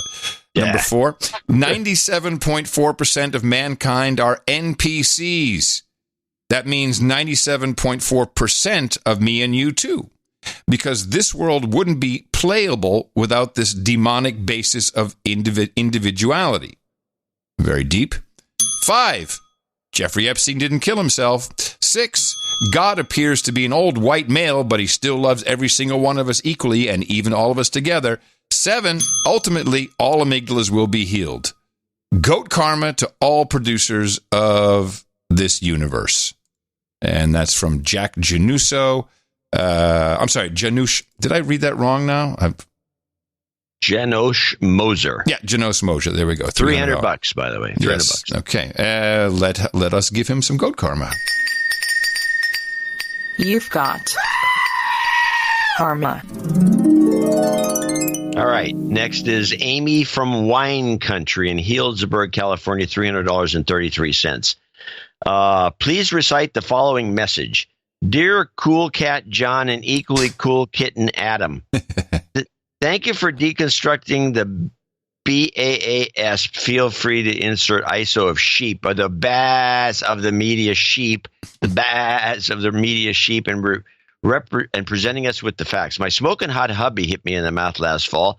Since then, I haven't missed an episode. In an effort to pay it forward, I have been hitting all my friends in the mouth. It is our duty as NA listeners and producers to spread the word about the best podcast in the universe. I will be a regular random donor as the funds become available. As I have my sights set on damehood, I kindly request continued job karma for both me and my husband and myself. We work in the wine country and have weathered 2 fires, a flood, and now this COVID-19 craziness. Please give me a de-douching. You've been de-douched.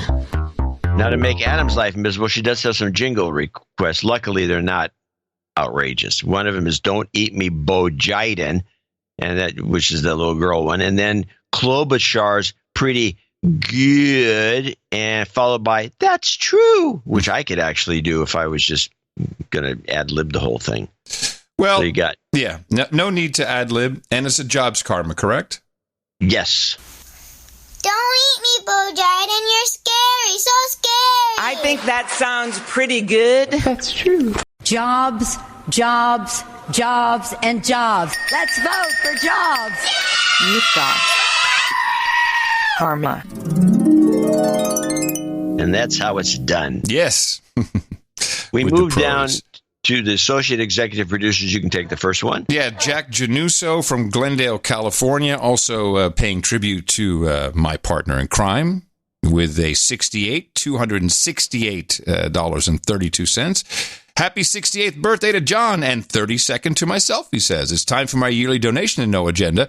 I'm inching closer to my knighthood. I wanted to contribute as boots on the ground report that runs a little contrary to Thursday's report that digital ad sales are down. Aha! Here we go. There you go. I work for an Omnicom agency in California. It's my old stomping ground, Omnicom. The client account I'm on is one of the 4 big tech companies. Yeah, okay. And yes, while there is a hiring freeze and all employees are working from home, things are still full steam ahead as far as ad work goes, with some aggressive deadlines to meet. They seem to increase the number of projects for us and added a couple of last-minute rush jobs to get more ads out the door. There have been some adjustments to the schedule for video ads due to lockdown and talent being unavailable for travel. But as far as digital online ads go, it's a bonanza! Perhaps the client didn't get word that their ad buys might be problematic appearing next to COVID-19 conspiracies, but I doubt they truly care as long as they can get a good deal. Anyway, thank you both for your courage, and I could have get a shot of birthday karma, the Dvorak's Law commercial, and a Trump don't trust China. That would be great. And I think we agree that the only companies to look at for growth are the Silicon Valley companies, but they're not making up for Johnson & Johnson's retraction of advertising, cancellation of so many events that really drive local advertising. Of course, there's going to be winners. But the majority of this, when did you last see a Gillette commercial? Well, you don't, because there's no place to go get them anymore. I'll tell you one thing you can see lots of. My Pillow. Yeah, everybody. Well, hello. During this time of social distancing and economic uncertainty, you have questions about how it's affected Dvorak's Law. You know the one. We have the answers you need. Just dial 1-900-333-3333. And for only $3.33 per minute, we'll let you in on everything. Don't wait. Call now. Donald Trump, don't trust China. China is asshole. You've got karma. So we come up to Allison Avon in Godfrey, Illinois at $250.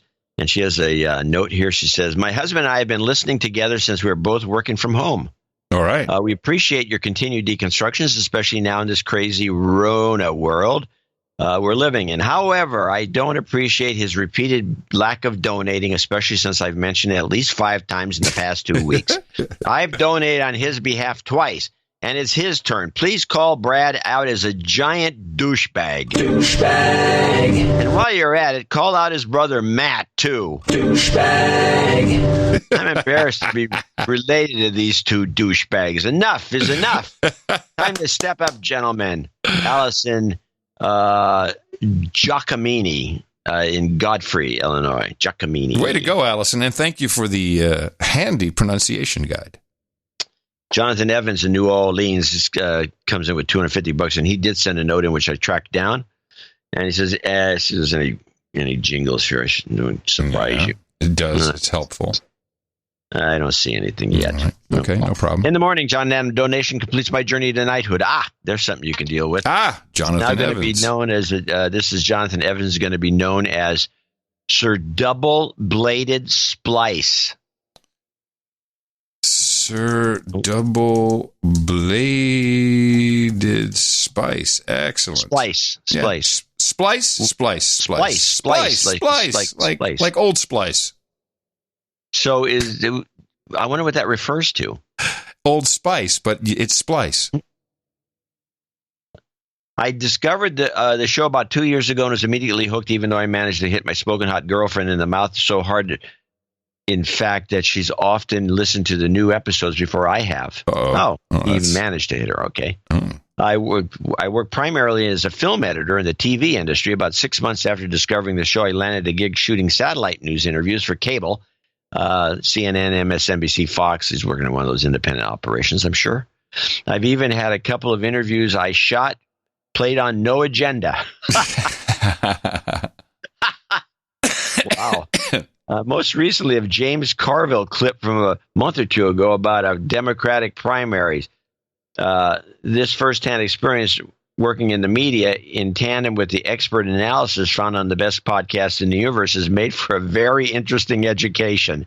I'll bet it has. Yeah. He's not working. I know what he's working for one of those operations like Beyond Pix in San Francisco, which is they handle all the satellites. They do a lot of work, and it's really pretty amazing to see what they do. Lastly, in response to the ongoing coronavirus situation, I made a short video about how New Orleans restaurants are dealing with the crisis. They're being hit very hard, and I wanted to try and help out, so my partner and I put together a short documentary called This Is What We Do. I was listening to No Agenda in every free moment during the last couple of weeks while we made the movie, so I wanted to share it as first video on our site at veryproductivepictures.com, veryproductivepictures.com. Yeah, it's a mouthful. If you'd like to watch it, there's also a YouTube link below. Happy birthday to John, and thank you for all you do. Can I get some Jobs Karma for the commentary and some, okay, you need some Jobs Karma for the community and some Coke Zero for the roundtable. Okay, Coke Zero it is. Jobs, and jobs. Let's vote for jobs. You've got karma. All right, you're up. Just Coke Zero, huh? That's it? No Coke. Just Coke Zero. No Coke Zero. You just secondary? Have that and you drop. So it doesn't okay. Matter. Then we go to Lou Stemler. Double birthday. April 2nd. Oh, and he sent $250 from St. Louis, Missouri. April 2nd, a.k.a. Thursday. So I guess just missed the cutoff. It's both my and my smoking hot sweetheart's birthday. Sarah Wilson turns an incredibly sexy 60 today. And he says, sending longer email and jingles, but just in case, thanks for your amygdala ameliorize. What is this word? Amelioration. It's not so easy when you're trying it. I did get an email from Lou. And so he said, Sarah Wilson turned 60, had to postpone our Jamaican celebration trip, but I figure celebrating with no agenda is the next best thing. Yes. And I humbly request Jobs Karma for my son Rob, who recently graduated summa cum laude with his bachelor's in business, and jingle request Monsanto, It's Science by Dr. Kiki and any Reverend Al, and of course the Jobs Karma. Here you go. Thank you very much, Lou. Monsanto. Shut up already. It's science. RESPICT. Jobs, jobs, jobs, and jobs. Let's vote for jobs. You've got karma. Sir Jason, Knight of the River Rouge in Redford, Michigan, 23112. Hi, John and Adam.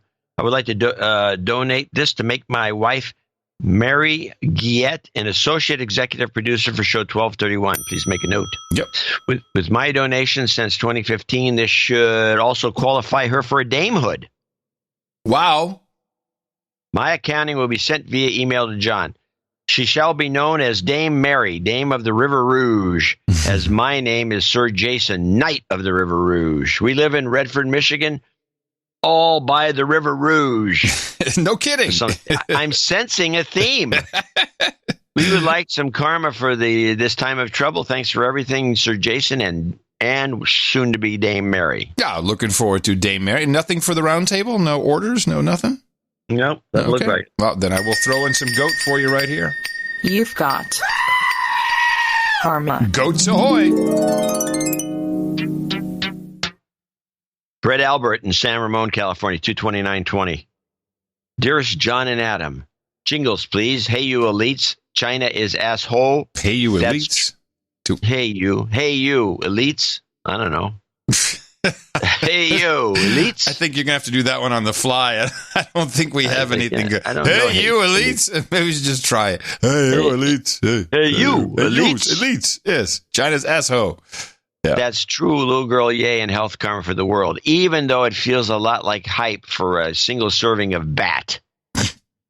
I have been listening for almost 2 years, and this is my first donation. Please de-douche me. You got it. You've been de-douched. Fantastic product you have here. Really helps even the scale of the M5N misinformation and your producer's collective sanity. Thank you for all the hard work and dedication you put into this. Quickly became my favorite podcast until Dvorak revealed his fave, The Common Sense Show. Stop promoting other podcasts, John. Adam, great work on the JRE. And to the lady doing animated No Agenda, that's Jennifer Buchanan, phenomenal. I'll work on the War and Peace for the next time. Keep up the stellar work. We can all use it in these wild times. Best regards, Brett. San Ramon. Thank you very much, Brett. And yes, Dame Jennifer deserves a lot of kudos. That last one was good that she did. I enjoyed it. As short, sweet, and right to the point. All right, here we go. Your jingles. Hey, you elites! Donald Trump, don't trust China. China is asshole. That's true. Yay! Jobs, jobs, jobs, and jobs. Let's vote for jobs. You've got karma. You're up. We are at Sir Tristan Banning, Toronto, Ontario, $200.68. Recognizing, John, your birthday. In the morning, gents, I generally don't write long notes, just make some witty rejoinder. But I want to say thank you for your analysis during this very unusual time. It is helping bring a level of calm that is completely lacking anywhere else. I'm making this donation on behalf of my smoking hot person, Holly Dunbar. My smoking hot person? Hey, you person. Holly Dunbar, as we've been listening while on lockdown, it's been helping us stay sane. May I request some jobs karma for every No Agenda producer who may be in need of it? Keep fighting the good fight. Thank you, Sir Tristan Banning, Toronto, Scandinavia. And it was Jobs karma, yes. Jobs, jobs, jobs, and jobs. Let's vote for jobs. You've got karma. Now I have Catherine Richardson in Albuquerque, New Mexico, and I looked up Richardson. I don't have anything except for the former Scott Richardson from a month ago. Mm-hmm. So I don't know exactly what's going on here. So I have nothing. So, Catherine, if you have something to say, you want to say something, send us a note and we'll read it in the next show. And that is our list of associate executive producers and executive producers for show 1231. I want to thank each and every one of them supporting the show and wishing me a happy birthday. I appreciate that more than anything. Yeah, and did you you didn't have a specific donation amount this time, which I thought was interesting that you did that. So did people make up their own? Yeah, we got a lot of 68s, I see. We'll be oh, holy crap. People love you, man. This is the 68 was a specific donation amount. Fantastic. Well, I can't wait to thank those people in our second donation. And of course, it's the part of the note you wrote. Oh, that's why I didn't remember it. I sent that off last year. I said, here. You did it last year too. You do it every year. Every year for next year. See, I'm so on the ball.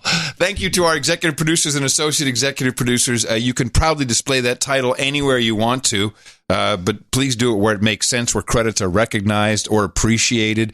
Certainly on job profiles such as LinkedIn, it does seem to have some success. You can say you are the proud associate or executive producer, associate executive or producer of the No Agenda Show, episode 1231. You could be one of those for 1232. That'll be our Thursday show. Please go and support us right now at Dvorak.org/NA. Well, we know one thing for sure. It's going to be test or cured. Our formula is this. We go out, we hit people in the mouth.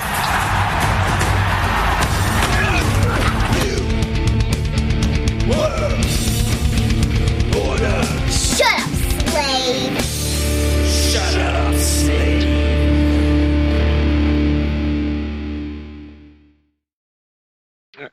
All right. I got a note here. It's kind of just an interesting aside from, looks like I would just call him Matt or Matthew. ITM boys, I thank you on the social medias. I just wanted to send you a quick note about how the economy is affecting the trash business. Yes, this was a very good note. Yes, keep in mind, we will not read the end of the note. No, as requested. This anecdote, it was just going straight into the novel. Keep in mind, it does need to be published sometime. Yes, that was some good info. Because it makes nothing but sense. It makes nothing but sense. I wish I could say what it was. No. Keep in mind, I don't work for the government, but one of the large trash companies at a local division in Kalamazoo, Michigan, probably Waste Management, or might be. We are a subscription service with a few municipal contracts. There is 3 different lines of business: industrial, commercial, and residential. I've worked in residential for 13 years. The industry line is losing accounts due to some factories and all the construction being deemed not essential. So there's an interesting little stock market play. They're going to have lesser earnings. Restaurants only, all the garbage companies. Hey, I know. I'm going to bet. I'm going to bet some company is not going to do well right now. Yeah, that's a stock tip. Restaurants. Oh, yes, it is. Restaurants only doing carryout, and some stores not even open as cut into the commercial. Those 2 lines of business have lost 40%. Residential has lost 4,000 accounts due to people not paying the bill in the last few weeks. Yeah, you don't think about that. What are they doing with the garbage? There's 65,000 customers. This all has to lead to cut hours. Residential has 3 types of products: trash, recycle, and yard waste. That's what we have too. Yard waste was supposed to start April 1st for the season, but deemed not essential. Thus, trash drivers with automated trucks were told not to touch the trash unless they absolutely necessary. Recycle sorting center was shut down because they don't want the sorters touching the recycling. Jeez, most well probably be put out in the land. Oh yeah. Oh, here's what he says: most of your recycling into the landfill. No. Thanks for the thought. No. I can't believe that. Yeah, he says, bag your trash and don't speed around us. By the way, call me a garbage man, not a sanitation engineer. All right. Yeah, I like it. Well, we'll just keep it a G-men. But you don't think about how these companies have troubles too. You just see the garbage guys show up, you're like, oh, that's great. Here they are. Woo, good to go. But no, they've got. How about the wedding industry? Annihilated. How about Jay? I mean, has she? I'm sure she's already got to push it off to October. Yeah, you can't do it anymore. And that's florists, that's bakeries, that's entertainment, obviously hospitality, hotel, clothing. It's just, you have no idea. I'm even skeptical that this country can stay closed until the end of April. I'm really skeptical. Something has to happen. This is going to be so epic, such an epic meltdown. Well, I mean, Korea didn't stay close. Korea took the approach, and I think they're trying to trick us into thinking, well, we were wrong at first, and we changed our minds about mouth covering. No, it's going to be the testing. You're going to have a test, and if you've already had it, if you have the antibody, you're good to go. Yeah, well, that test is I'll see that when I believe it. But if everyone covers their faces and goes around, I don't think you need the shelter in place. I think if you sneeze or cough, it's going to go into the mask. People don't realize the mask isn't protecting you. Hold on. This was finally put into context and understanding yesterday by the Surgeon General, Jerome Adams, who talks a bit like Mike Tyson. Have you noticed that? He talks a bit like Mike Tyson. You got your Mike Tyson. You're working on it. I'm working on it. So he did something that I despise. He unpacked for us. Let me unpack the mask issue. This is it's 2 minutes. The whole bit was 5. It's more than 2 minutes for the guy to explain why they've been so confusing with the mask. So before you and I jump into telling people what it is or isn't, let's listen to the man who's supposed to be authorized so he can unpack it. I want to unpack the evolution of our guidance on masks because it has been confusing to the American people. First of all, I want people to... Actually, it should have been, let's pump the brakes and unpack this. No, pump the brakes. He sounds a little like Gates, too, at the beginning. Oh, he does, yeah. I want to unpack this and that. Have my Mike Tyson. The evolution of our guidance on masks because it has been confusing to the American people. First of all, I want people to understand that the CDC, the World Health Organization, my office, and most public health and health organizations and professionals originally recommended against the general public wearing masks because based on the best evidence available at the time, it was not deemed that would have a significant impact on whether or not a healthy person wearing a mask would contract COVID-19. We have always recommended that symptomatic people wear a mask because if you're coughing, if you have a fever, if you're symptomatic, you could transmit disease to other people. What has changed in our recommendation? Well, it's important to know that we now know from recent studies that a significant portion of individuals with coronavirus lack symptoms. They're what we call asymptomatic. And that even those who eventually become pre-symptomatic, meaning that they will develop symptoms in the future, can transmit the virus to others before they show symptoms. This means that the virus can spread between people interacting in close proximity. For example, coughing, speaking, or sneezing, even if those people were not exhibiting symptoms. In light of this new evidence, CDC recommends and the task force recommends wearing cloth face coverings in public settings where other social distancing measures are difficult to maintain. These include places like grocery stores and pharmacies. As the president also mentioned, cloth face coverings fashioned from household items or made at home from common materials at low cost can be used as an additional voluntary public health measure. This recommendation complements and does not replace the president's coronavirus guidelines for America, 30 days to slow the spread, which remains the cornerstone of our national effort to slow the spread of the virus. CDC is always looking at the data. We've told you that from the beginning. Dr. Birx says it every single press conference. We're looking at the data. We're evolving our recommendations, and new recommendations will come as the evidence dictates. If you choose to wear a face covering, please leave the N95 mask the medical supplies for the medical professionals, healthcare workers, and frontline workers. Know that this is not a substitute for social distancing.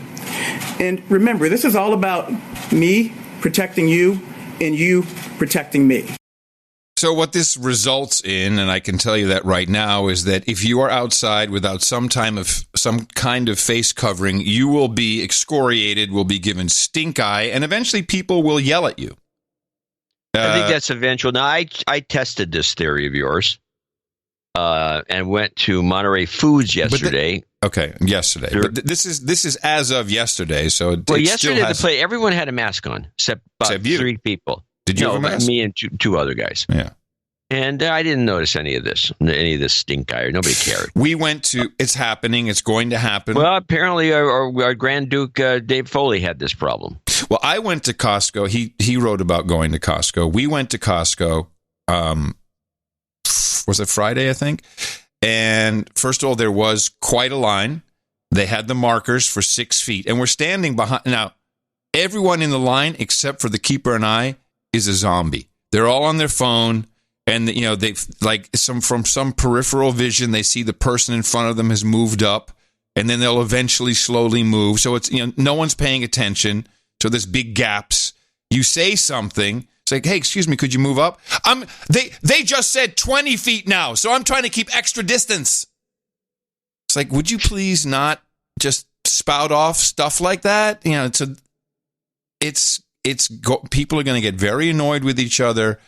And it will be an issue. If you do not have your face covered with something in public, people are going to start giving you stink eye. It's going to happen. Especially since Trump said he's not going to wear one. It's voluntary. I'm not wearing one. So if you don't wear a mask, you're a Trump lover. Might as well wear a MAGA hat. Orange! Exactly. Now, this does leave room, since it can be any type of covering, it does leave room for No Agenda Shop to create some kick-ass No Agenda face masks. Yeah. With something that would do... has a message on it. Yeah, a message and some extra confusing bits for facial recognition. For the tracking. Put some extra stuff on there that'll confuse the facial recognition. MAGA masks. I had a Why We Now Wear Masks clip that's maybe a little different because it's got something going on in it. Let's play this clip. Good morning. We know we're supposed to keep 6 feet between each other when we're out of the house. And, of course, that's right. We've known for weeks, wash our hands. Tell us now about covering our faces. Well, the CDC says that what scientists know now, given recent studies, is that a lot of people with coronavirus lack symptoms, or they have only mild symptoms, and they can transmit the virus. So this means if an infected person goes out and interacts in close quarters with others, they can unknowingly spread it. One person who pushed to make this change, recommending broader use of masks, is the former FDA Commissioner Scott Gottlieb. So if you're a person who has the coronavirus and you're mildly symptomatic, you don't think you're sick, or you're asymptomatic and don't even know that you have symptoms at all. If you're asymptomatic, you don't have symptoms. That's what the word means. Yeah, did you hear Go ahead. If you're asymptomatic, you don't have symptoms at all. That's the point. But he says if you're asymptomatic and don't know you have symptoms, no.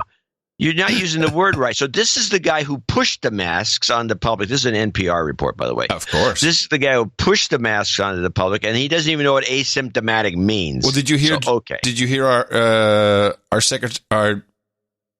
Surgeon General? He said he was talking about people who are pre-symptomatic. What the hell category is that? What does that mean? So you have it. We're all pre-symptomatic. Thank you. That was my point. We're all pre-symptomatic. It's like being pre-dead. Yeah. We're pre-deceased over here. Pre-symptomatic. Do you ever get the idea they really just don't know what they're doing at all? It's like, whatever. There are elements of that, well, yes. Let's take it around the globe. Let's check out what's going on in some other countries. I would like to start with Scandinavia. This is the health minister of Ottawa. And she's all in on the program. She knows who to blame, who not to blame, and she knows exactly what we're gonna get, where it's all going. The most important thing that my colleague mentioned was that we don't rely on any one country's source of data. In fact, it's the World Health Organization that coordinates the data from all countries. Dr. Tam is the special advisor to the committee that's been working on the pandemic since the very early days. Dr. Bruce Elwood led the World Health Organization committee to China to do the investigation of what was happening, what they could determine on the ground in terms of China's capacity to have a full understanding of what was happening. There's no indication that the data that came out of China in terms of their infection rate and their death rate was falsified in any way. In fact, if you look at the death rate overall in China, it's much higher than the one we're seeing now. And so we rely on the World Health Organization to do this important work because, of course, we're all in this together. And I think one of the most important things to understand about this pandemic, this global pandemic, is that as long as coronavirus exists in one country, it exists in all of our countries, that we actually have to work collectively as a world now to defeat this virus, to find better ways to treat and then eventually prevent this virus through vaccination or other kinds of methods. And that's going to take everybody working together. Okay, so China, totally on the level, truthful, no problem, nothing to see here. Global problem, we are the world, we are the children, we all have to get together, and it's only going to get solved through vaccines. Have a nice one, Scandinavia. That's your health minister there in Ottawa. We hear very little from South America. Ecuador, not so good in Ecuador. Bodies are piling up on the streets in Ecuador. The country has a relatively small population, but one of... This is NPR. Yes, they're piling... Be quiet, John. How dare you speak against the NPRs? You cannot speaketh like that. Bodies are piling up on the streets in Ecuador. The country has a relatively small population, but one of the biggest outbreaks of COVID-19 in South America. There are more than 3,000 confirmed cases. About half of Ecuador's coronavirus cases have been registered in Guayaquil, overwhelming the city's hospitals. In addition, a nationwide curfew has hindered the work of ambulance drivers and undertakers. So, the bodies of people who have succumbed to COVID-19 and other illnesses often lie for days, wrapped in bed sheets and watched over by relatives. Bodies piled up in Ecuador. Now, my favorite clip comes from the Netherlands. And the Dutch, man, they love their movies. They just love the whole idea. They must be beside themselves. You can't go to the theater. No, I mean they love the pandemic movies. They love. Oh, I see what you're saying. Yes, life imitating art in this case. We've had the drones on the beach, the little drone like drone with a loudspeaker. Disperse, citizens, because we're up here on the dune with three of us. We can't go down there and tell you to disperse. No, we got to use the drone. So now they have something new. It drives around town in Amsterdam. It's the Corona Bus. And the Corona Bus makes announcements. Anyone can catch Corona. Corona does not discriminate. Stay at home. Only go out if you must. Always keep 1.5 meter distance. Obey the rules. You risk a fine of up to 400 euros per person if you don't. For more information, visit our website, amsterdam.nl/coronavirus. How dystopian is that? Why aren't they doing it in Dutch? Why are they speaking in English? They do it in 8 languages.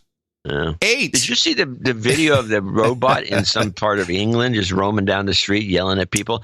I think that was British humor. It was posted I thought it was hilarious. This dumb robot. You mean the Dalek is what you're talking about?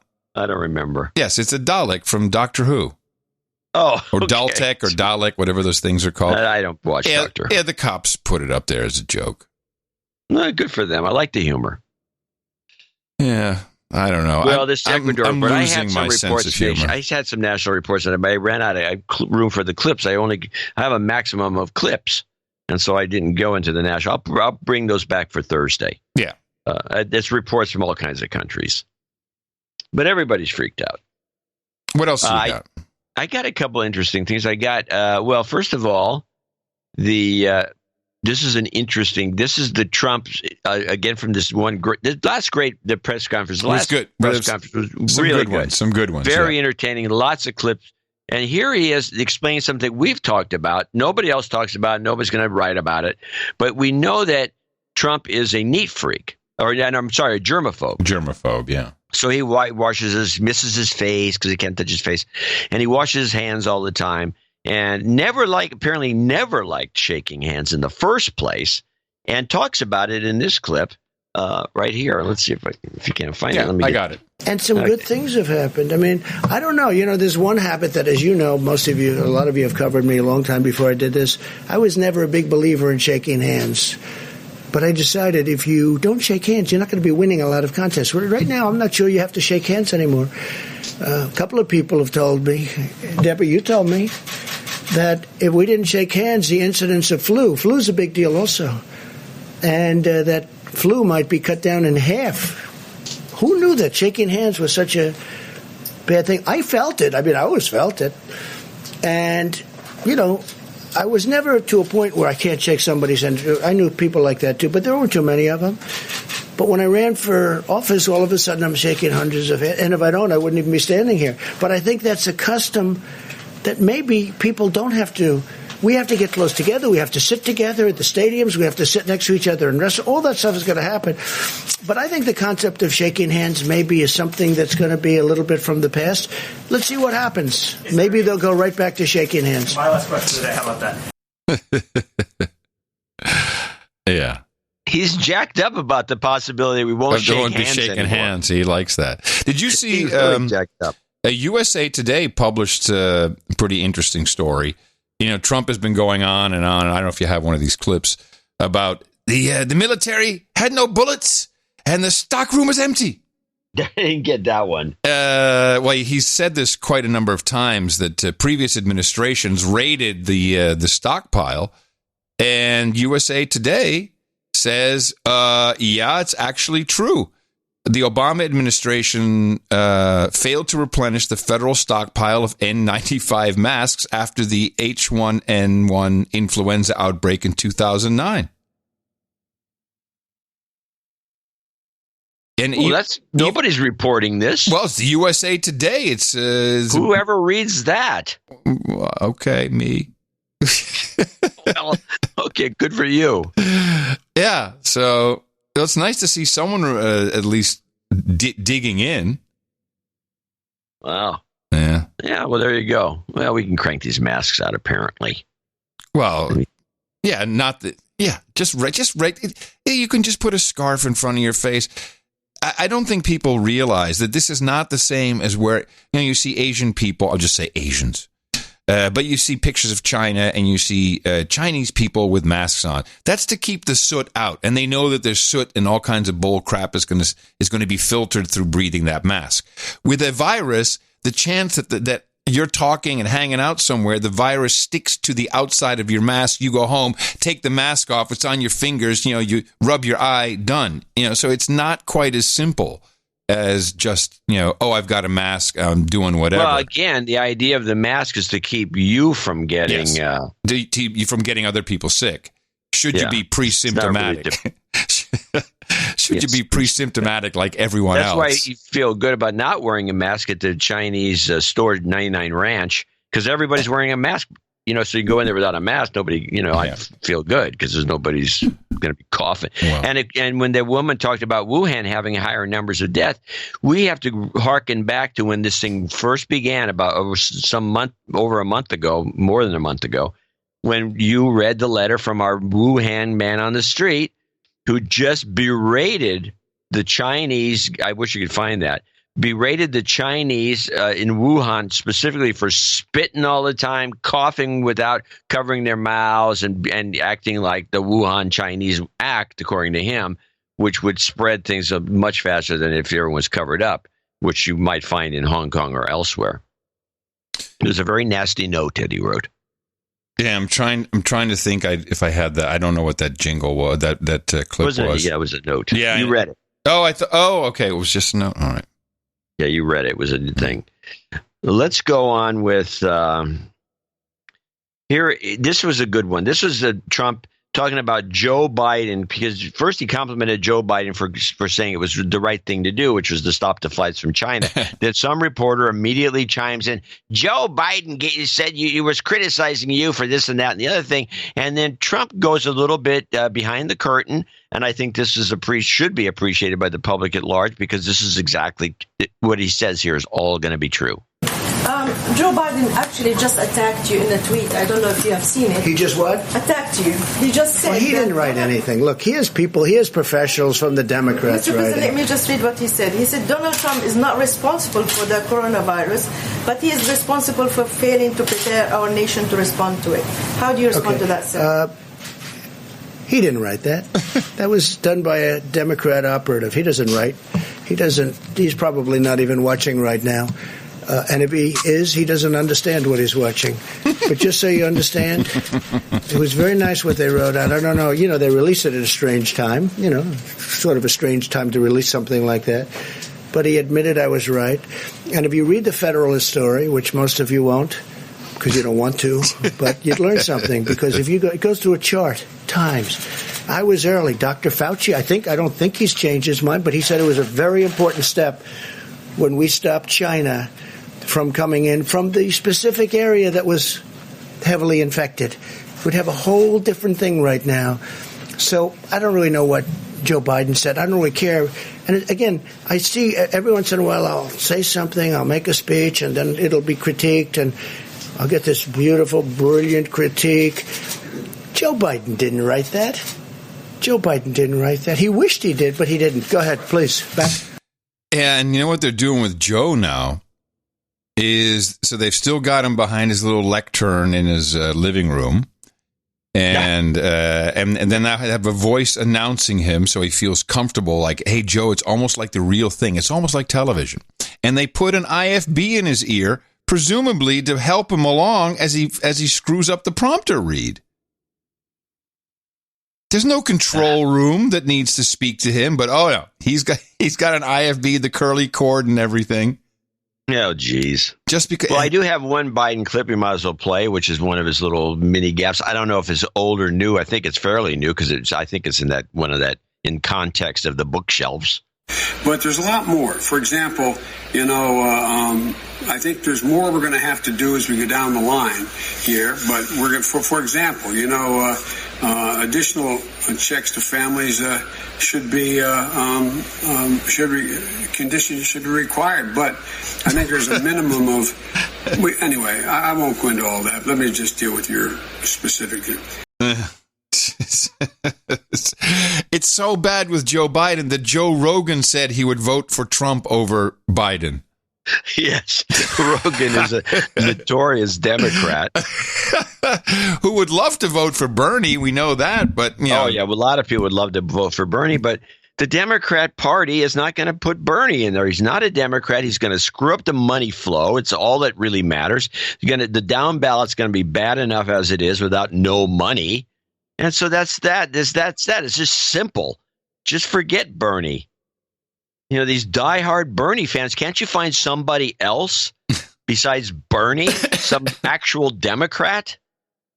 And that's if you listen to what Joe said, Rogan, that is, he's saying the Democrat Party have screwed us. They've given us this guy. He's not coherent. And I think Joe is just now realizing, because I know he ran a whole bunch of clips maybe a week ago. It's like, wait, Joe Biden has no brain cells left. Yeah. Yes. So that's why he's saying that, which was interesting. I should probably have clipped it. He was with, Eric Weinstein, the so-called Eric. Intellectual dark web guy. Yeah.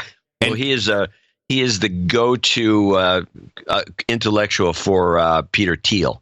Right. And yes, I think he runs some of Peter Thiel's operation. Yeah. And he's a mathematician, I think, by trade. And he's sitting there, well, I can't vote for Biden. I can't vote for Trump. And then Joe says, I'd vote for Trump over Biden. And Twitter lost its mind. Yeah. Even though I think it's probably misguided, I think it's fun to see in the UK and Liverpool, Manchester, Watford, Birmingham, the people are now torching 5G masts, like setting them on fire. That'll stop it. There's some great pictures. Yeah. Oh, I got to get some clips for that. I put that in the newsletter. I think it's not a bad idea just as a backup, just in case. I don't want to condone any of this, but just in case there's something to the 5G. Remind your local city council. Look at what's going on. This costs money.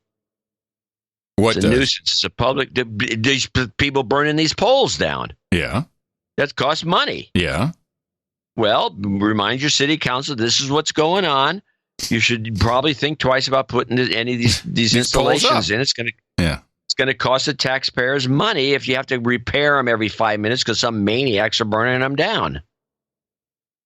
UK only so far, though. No, it's just the beginning. Yes, it's just the beginning.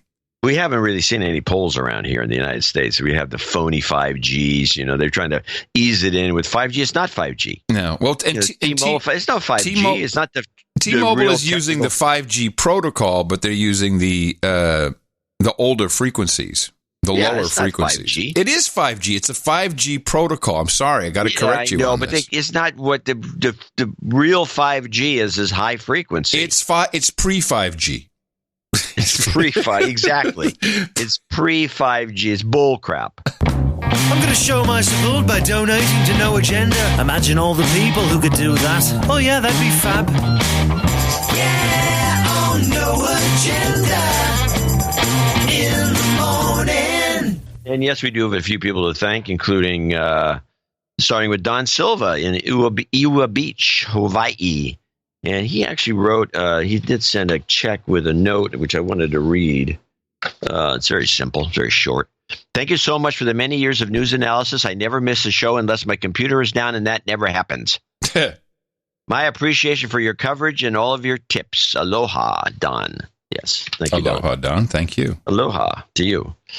William Alston in Baltimore, Maryland, 123. Andrew Kemp, $120 from Parts Unknown. Oh, hold on. Andrew Kemp, stop the presses. This is $209 dues. Oh, okay. So Andrew Kemp moves up to the associate executive producer level. I'm going to put him up there now. Take care of that. Elwall Liebel in Newark, Delaware, 100. Yeah, by the way, you Aussies and Canadians, you have to write that in there in a note somehow. Or we're not going to do the calculation. The guy boy, that's ridiculous. It's getting worse by the minute because the dollar's so strong. It is. A guy in Richmond, $100. He's been a listener for 6 months. John Robinet, 100. Mike Salmi in Houghton, Michigan, 9060. My pal Scott hit me in the mouth while visiting them in Hawaii. I have listened regularly for a year and a half, but this is my first donation. I request a de-douching. You've been de-douched. Additionally, Scott remains a douchebag. Call him out. Douchebag.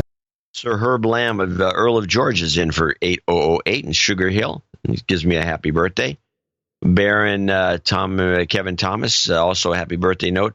8008 from Atlanta, Georgia. Baron Mark Tanner, 7654 from Whittier. April Bierig in Amboy, Minnesota, sent a card, which I appreciate.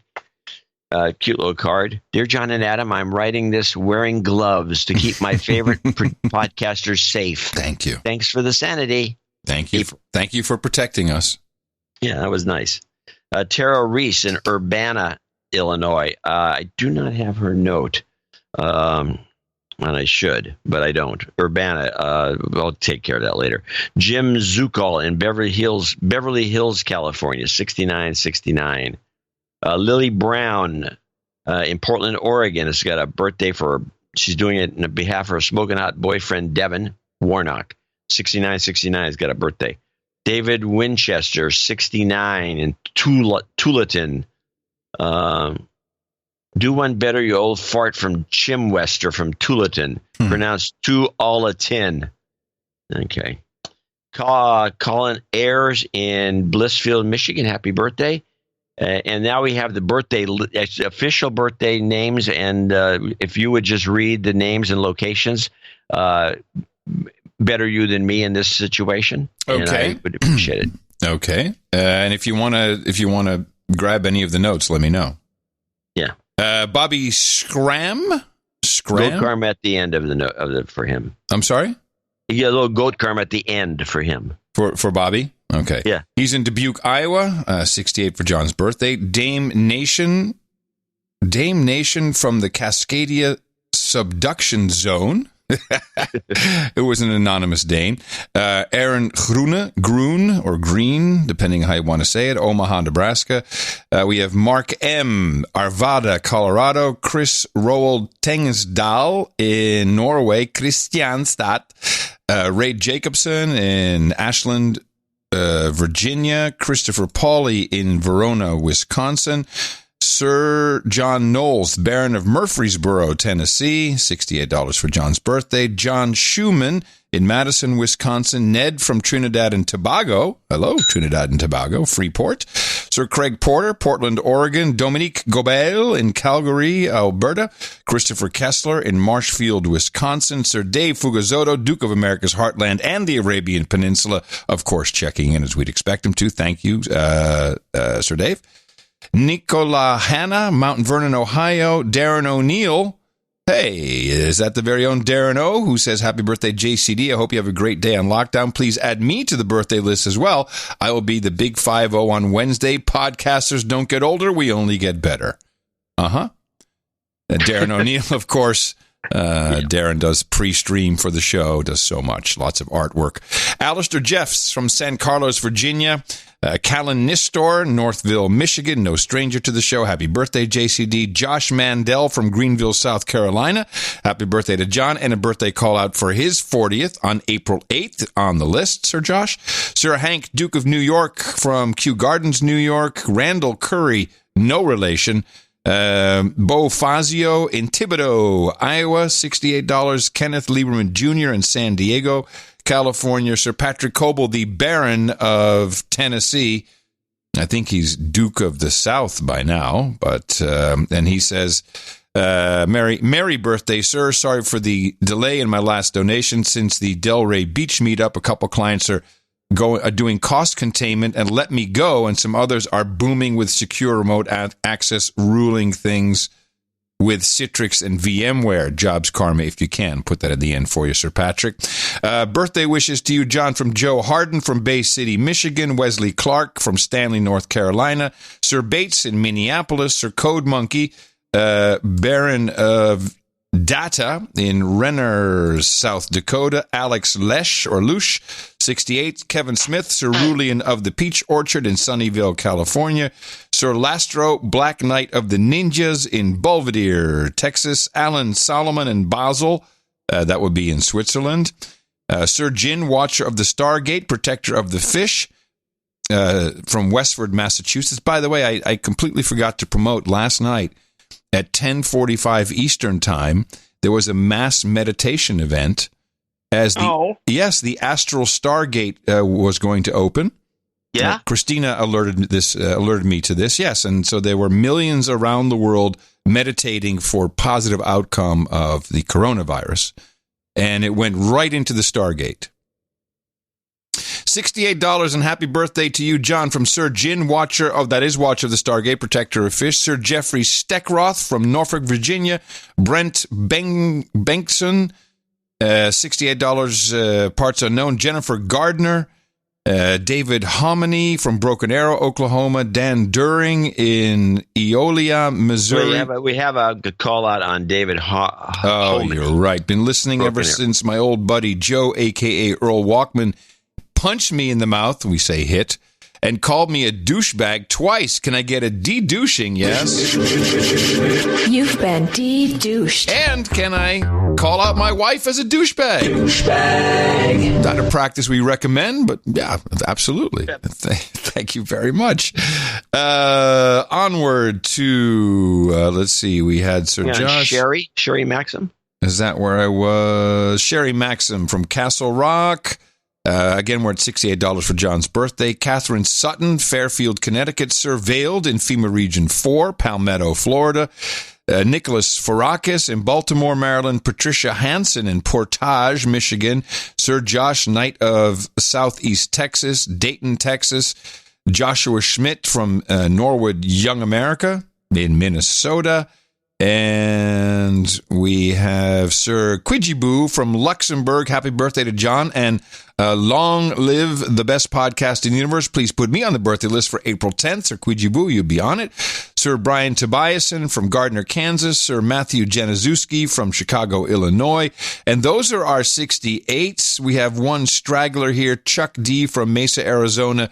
6789 donation towards knighthood. Please wish happy birthday to youngest human resource Josh, turning 19 on April 7th. He's on the list. And, of course, happy birthday to you, John. And then onward, you want to take over from I'll here? take it. Yeah, right. Matthew Cargo, 5650 from Gobles, Michigan. These are the last of our donations for this part of this segment. Gary Marquardt, 5533 from Wayzat, Minnesota. Sir Robert of the Sioux V in Holland, Pennsylvania. Brian Furley in Littleton, Colorado, 5510. Tommy Barnes in Midland, Texas, 5510. Sir Tom Dari in DeForest, Wisconsin, 5510. Those are all double nickels on the dime. Matthew Durney in Fredericksburg, Virginia, 5432. His sanity is well in check, thanks to the show, he says. He has an interesting question, which we should probably do at a different time. He and his wife can't quite figure out how the value of the dollar affects our ability to trade. Well, it allows us to buy imports are cheaper. So that's one direction it goes.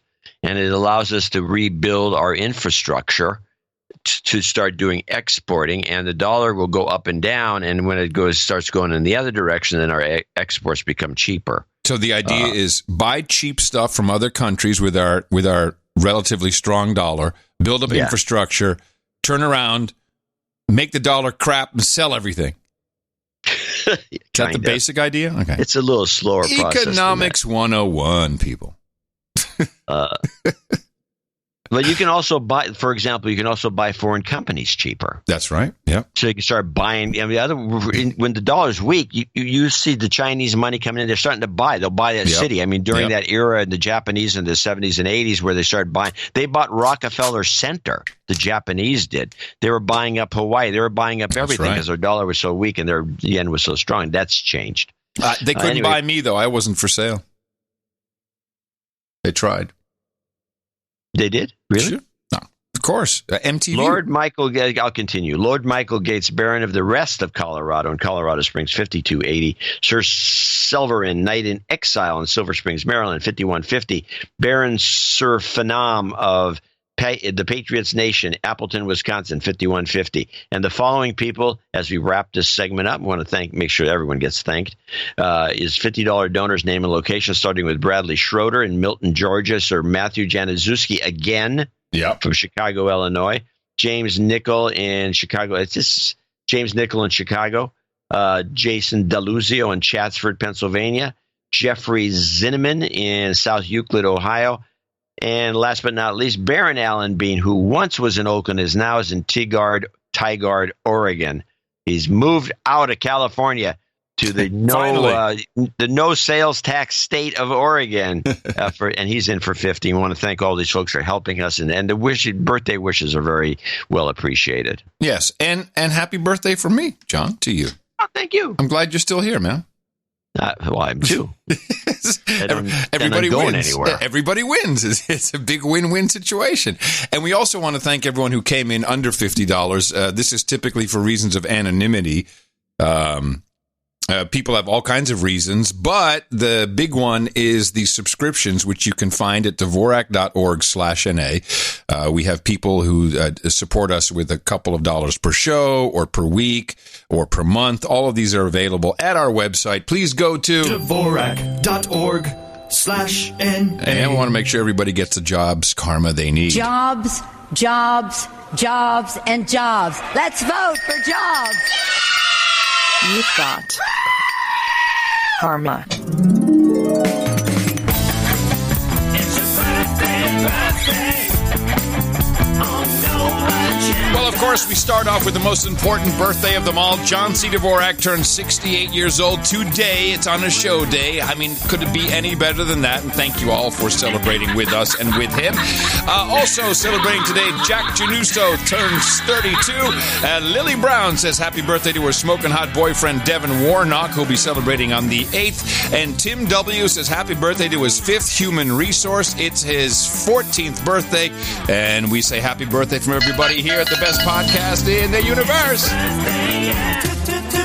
Title changes, turn and face the slaves. Title changes, don't want to be a douchebag. As you heard, a couple of title changes and upgrades. We have Sir Francis of SRQ becomes the Duke of Southwest Florida, and Sir Kevin Strange becomes Sir Render, Baron of the GPU. That's why he can render better than anybody else. And congratulations to both of you with your new titles. And thank you for supporting the No Agenda show, as each upgrade is an additional $1,000 support. It's very, very generous of you, and we highly appreciate it. No meetup reports for today, other than they did do one of those jitsi meetups over at No Agenda Social. People were pinging me, pinging you, join in. Well, let me tell you, I'm glad we didn't do that. Why? Oh, my God. You have 30 windows on screen. Oh, that's no good. It's like the Brady Bunch on acid. You can't. You can't do it. But I love that everyone's trying. Well, they can do it with 6 or 7, but everyone tries to jump. And they try to do a meetup report. It's outstanding for the funny bone. Well done in that regard. So sadly, no meetups to report, really, anything that we have going on there. But we do have a number of people who will be joining us at the round table, and they've ordered some goodies. So we have 2 nights, 1 day. I'm saying get that blade out, Dvorak. Here you go. Beautiful. All right, Jason Howard, Mary Guillette, and Jonathan Evans, all join us here on the stage, please. You're about to become knights and a dame of the No Agenda Roundtable, thanks to your support of the show in the amount of $1,000. And I'm very proud to pronounce the case, Sir Howard, sir, Dame Mary, Dame of River Rouge, and Sir Double-Bladed Splice. For you, we have here at the Roundtable Hookers and Blow, Rent Boys and Chardonnay, Coke Zero, Scorching Hot Wings, and fresh vitamin D milk, or maybe just waifus and waffles, maybe rabbit meat and goat milk, perhaps cowgirls and coffin varnish, geishas and sake, vodka and vanilla, bong hits and bourbon, sparkling cider and escort, ginger ale and gerbils, or just mutton and meat. Everybody at the round table does love it. Our brand new dame, or lady as we'd say, and our 2 knights, our sirs. Please head over to noagendanation.com/rings and give Eric the Shill all of the details, and we'll get those out to you as soon as possible. And thank you again for supporting the work, for being producers and going above and beyond. For this episode, 1231, we look forward to everybody participating in 1232. For that, just remember our handy jingle. Dvorak.org/NA. There was some other stuff happening besides Corona. I have one report that I can do that's something other than Corona, although it's kind of Corona-ish, which is the firing of the captain of the USS Roosevelt. Yes, this was... What is it? Mark Miley? Is that your clip? No, the clip is actually I have 3 clips. I got Mark Miley follows up on Trump on the sacking of the captain. They confronted him at the press conference. Yes. No, this was I've asked around about this, so we can definitely worth discussing for a moment here. President, can we talk about the Captain Crozier of the USS? Which one? What? Captain Crozier, captain who was removed as the commander of the USS Roosevelt. I don't know if you saw the videos of sailors cheering for him as he left. Our reporting shows that some sailors have said that they are worried to re-enlist because they are not convinced that commanders are taking care of their health and taking care of them. Yeah. What do you say to them? Well, I don't know much about it. I can only tell you this. Here we have one of the greatest ships in the world, nuclear aircraft carrier, incredible ship with thousands and thousands of people. And you had about 120 that were infected. Now, I guess the captain stopped in Vietnam and people got off in Vietnam. Perhaps you don't do that in the middle of a pandemic or or something that looked like it was going to be. History would say you don't necessarily stop and let your sailors get off, number one. But more importantly, he wrote a letter. The letter was a 5-page letter from a captain, and the letter was all over the place. That's not appropriate. I don't think that's appropriate. And these are tough people. These are tough, strong people. I thought it looked terrible, to be honest with you. Now, they made their decision. I didn't make the decision. Secretary of Defense was involved, and a lot of people were involved. I thought it was terrible what he did. To write a letter? I mean, this isn't a class on literature. This is a captain of a massive ship that's nuclear-powered. And he shouldn't be talking that way in a letter. He could call and ask and suggest. But he stopped in Vietnam. A lot of people got off the boat. They came back and they had infection. And I thought it was inappropriate for the captain of a ship to do. I don't want to comment as to whether or not, but I agree with their decision 100%. In the back, please.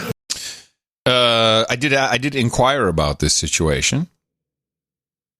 And the letter, everyone says, writing your grievances as in that level of position, you're running an aircraft carrier. That's one of our prized possessions. No problem. But allowing this letter to leak under your command, because it did leak from the ship, that was inexcusable. And apparently, yeah. And that's what I got from everybody is, no. It was under his watch. He is the captain of the ship. Anything that happens there, whether he did it or not, is his responsibility. And allowing information about the state of that type of military asset to leak out and sounding weak and vulnerable is a huge offense to the military, or to the Navy at least. Well, I think it is to most of the military, but let's listen to what Miley. I've always liked Miley. We've played his clips before. He's starting to look a little beat up. He's very serious. He's the head of the Joint Chiefs. Right. He's the top dog. Yeah. And I mean, under the secretaries. But he is tough guy, very straightforward. I like his he doesn't mess around. He just tells it like it is. And I just enjoy him. And here he is on Fox, where they're trying to trap him into, giving up Trump, which is, Fox has really gone weird. But she can't manage to do it, and he's just steadfast. So I got two clips. I got the first clip, which is him going on in his classic way. This is Mark Miley on Fox, RE Navy captain. The Navy has removed the commander of a coronavirus-stricken aircraft carrier over a letter he wrote obtained by the media, pleading for help after more than 100 sailors had tested positive to COVID-19. The acting Navy secretary says Captain Brett Crozier's actions undermined the chain of command and caused alarm. To me, that demonstrated extremely poor judgment in the middle of a crisis. Because what it's done, it's created a firestorm. It's created doubts about the ship's ability to go to sea if it needs to. It's created doubt among the families about the health of their sailors. And that was a completely unnecessary thing to do in the midst of a crisis. And, of course, politics mixed in a bit. Top Democrats have gone after the move as an overreaction. Some sailors appeared to rally behind their commander as he left the USS Theodore Roosevelt. Watch.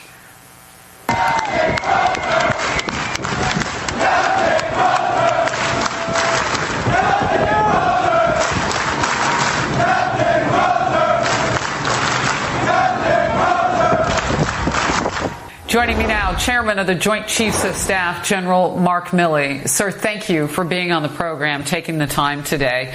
I want to know whether you think this was an easy or a tough decision for the acting Navy Secretary, and why. Well, Harris, thanks for the opportunity. I'm over here at FEMA doing some interagency coordination, but specific to the Teddy Roosevelt and the relief of the ship's captain, Secretary Modly, clearly these are difficult decisions. None of them are ever easy. And it's his estimation, he lost trust and confidence in the ship's captain. Secretary Modly is the responsible and accountable official to the American people, and he had reason to believe that the captain operated outside the chain of command, and he relieved him. Is that the type of decision that you would make? Well, I'm not in the position right now. There's an ongoing investigation. I don't have all the facts, but I trust Secretary Modly in his judgment, and I'm going to support him, obviously, because he is the responsible and accountable official to the American people. And the ship's captain and Secretary Modly explained it.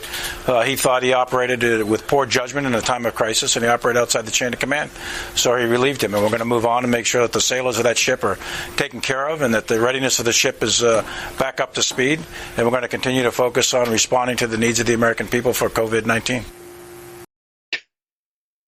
Yeah, he's pretty clear. He's very clear, and here is part two. And I should mention that the acting secretary of the Navy was on with me yesterday, and he said that they had already some things in motion because it takes a lot, more than just 24 hours after a letter would drop to move 3,000 people. Real quickly, just to hit this one more time, and then I want to move on. You mentioned FEMA, and I know you have those hospital ships. Our correspondent Jen Griffin, through a source, has learned that the DOD and White House officials, some of them, had warned against doing this, making this kind of quick decision about Captain Crozier. Just a quick thought about that. I'm not aware of any White House or DOD officials who warned against making quick decisions. That may be. I don't know. I do know that the Secretary of the Navy is responsible to the American people for the good order and discipline of the Navy. And when he loses trust and confidence in a ship's captain, then that's it. It's target down, and we're moving on to the next task. When any time a Secretary of the Navy, Secretary of Defense, President of the United States, or a Superior Commissioned Officer loses trust and confidence in a subordinate, then the subordinate goes. Oh man, the media is so not our friend anymore. They're so mean. They don't help us. They don't give us. We heard that there was somebody, one of our sailors were clapping. They were clapping. And then they show the sailors clapping as though, you know. That sound like a bunch of millennials. The whole thing is just really annoying. There were three other things that took place over the past few days. Just want to get to them. We don't have to dive in too deep, but I think they're important because we won't hear about them, or things move so fast. The first one is the Inspector General of the Intelligence Committee, I should say, who was removed from his post. Topic. It's about the announcement from last night. It's a yes or no question. I like this. I'm asking you a yes or no question, even though you won't want to do it. Listen to this. This is the. Yeah, I know. This was. I saw this. I saw it. It is rude. Topic. It's about the announcement from last night. It's a yes or no question. Not that we expect the answer to be yes or no. But wasn't Michael Atkinson? Not that we expect you to say yes or no. God, man, we get it. We get it. Orange! Not that we expect the answer to be yes or no. But wasn't Michael Atkinson doing the job of the Inspector General of the Intelligence Community, the job he was supposed to do when he simply took the whistleblower complaint to Congress and what hadn't been taken previously? Wasn't he doing the job that he was supposed to do, that American taxpayers were paying him to do? And why did you decide to turn? I thought he did a terrible job. Absolutely terrible. He took a whistleblower report, which turned out to be a fake report. It was fake. It was totally wrong. It was about my conversation with the president of Ukraine. He took a fake report and he brought it to Congress with an emergency, okay? Not a big Trump fan, that I can tell you. Instead of saying, and we offered this to him, no, we will take the conversation where fortunately we had a transcript. If we didn't have a transcript with the kind of deception and dishonesty that were practiced by the Democrats, I might not be standing here right now. I thought. He goes on about it. He goes on and on. There's other analysis too, but that you shortened that clip. You should have played the whole thing.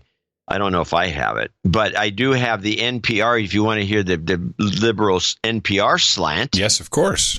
And the only reason that they even went, and they gave just a quick 15-second report on the whole thing, not discussing this guy who. I mean, if I have another clip that maybe we'll put on Thursday where this guy violated a lot of different ways of doing the IG job. Mm-hmm. But let's listen to. Here's NPR, just simple. Yeah, I don't know which one it is. It says NPR on Atkinson. President Trump has notified Congress he's firing the Inspector General of the U.S. intelligence community. Michael Atkinson was first to alert Congress about the whistleblower complaint that led to Trump's impeachment. This is NPR. Yeah. That's it. That's how simple it is. Finally, it looks like we got some moves on the oil front as the president had his oil meeting. A lot of different things in this question and answer. It's not that long, luckily, but we may have to stop it. Going to the oil meeting previously, is the U.S. willing to cut domestic oil production? What came out of the meeting? What was the consensus? Well, a lot of things came out. It's a great industry. It's an important industry. It's a tremendous job-producing industry. And it's just vital. And it was also very interesting because they all were given the test before they came into the room. So you have the head of ExxonMobil, you have all these guys taking the test, and they all passed with flying colors. So that was good. Okay. I have a clip that complements that. All right, well, we'll get to that. I'm not done yet. I'm stopping. I'm stopping this to analyze it for a moment. First of all, you set yourself up, Mr. President, when you say they all passed the test with flying colors. There wasn't like a study period. There was no homework. It's not an achievement to get a test. It took 8 days to get your test results back. Well, and the second thing is, if I were in charge if I was the COO of ExxonMobil, any big company, any corporation, no, you're not sticking a needle or a swab in my CEO's mouth. I don't know what's on that. Hold on a second. I wouldn't allow it. Hold on a second. There was a bunch of tainted vials. Yep.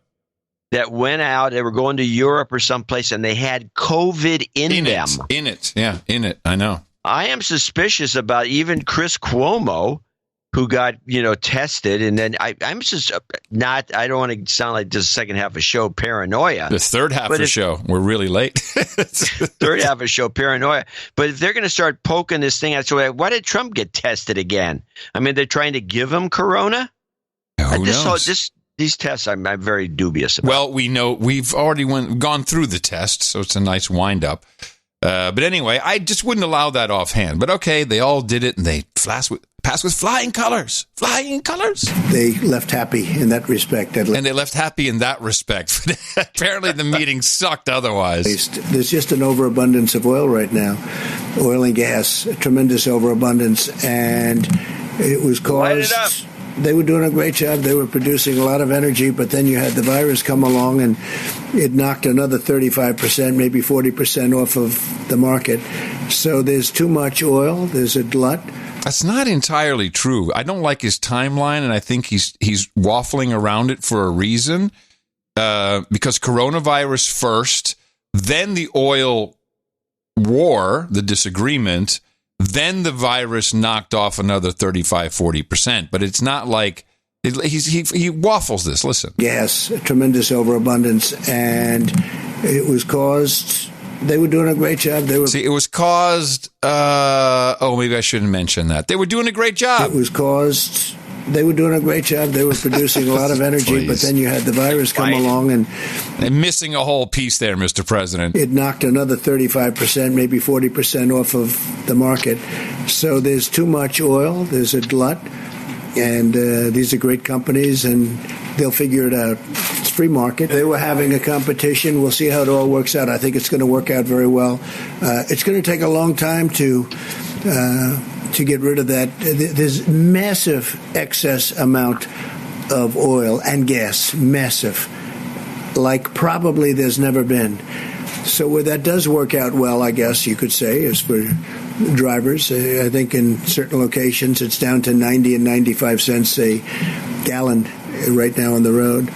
But we have a tremendous industry, a great industry, a tremendously important industry from the standpoint of jobs.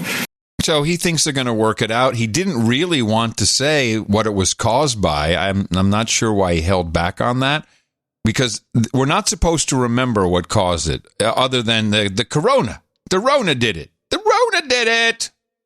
So I don't know what's going on there, but it sounds like pieces are being lined up and teed up for a go moment when Russia and Saudi Arabia will go, okay, I wouldn't know what else it could be. You had your. I have no idea, but I do have this complimentary clip you might play, which is the OPEC Trump on OPEC. About OPEC, I really don't. I couldn't care less about OPEC. Let me just say, no. I think they're going to settle it. You know why? Because they're going to be destroyed. They're destroying themselves if they don't. Russia, it's a very important, and we had a very good conversation, President Putin and myself, very good. But Russia, a big part of their economic well-being is from oil. Well, oil is at a record low. Nobody's ever seen anything like it. It's actually lower than you even think. And it's to their advantage. Obviously, it's to Saudi Arabia's advantage. They told me they're discussing, Saudi Arabia went much further than that. He thinks that a deal is going to be made at 10 million barrels reduction, and maybe more than that. He actually indicated it would most likely be much more than that. So we'll see what happens. I mean, we're going to see what happens. But as far as OPEC is concerned, I mean, I was against OPEC for years and years because I thought it was very unfair to our country. The beautiful thing is we have built one of the great, one of the things we've done is created so much we produce. We're the number one producer in the world right now.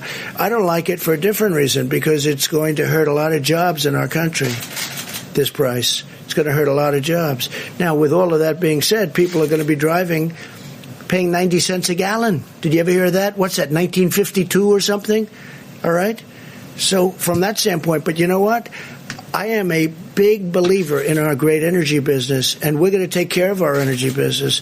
And if I have to do tariffs on oil coming from outside, or if I have to do something to protect our thousands and tens of thousands of energy workers and our great companies that produce all these jobs, I'll do whatever I have to do. Yeah, and that's the key right there.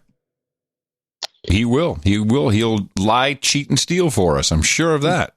He knows that the price of gasoline in the 1950s till about 1960 was 25 cents a gallon. It became 90 cents during the OPEC crisis in the 70s. And everyone was screaming, running around, oh my God, it's going to be $1. Yeah. It could go to $2. Oh no. Or even $5, like California. Yeah. Final one for me. A lot of things are happening.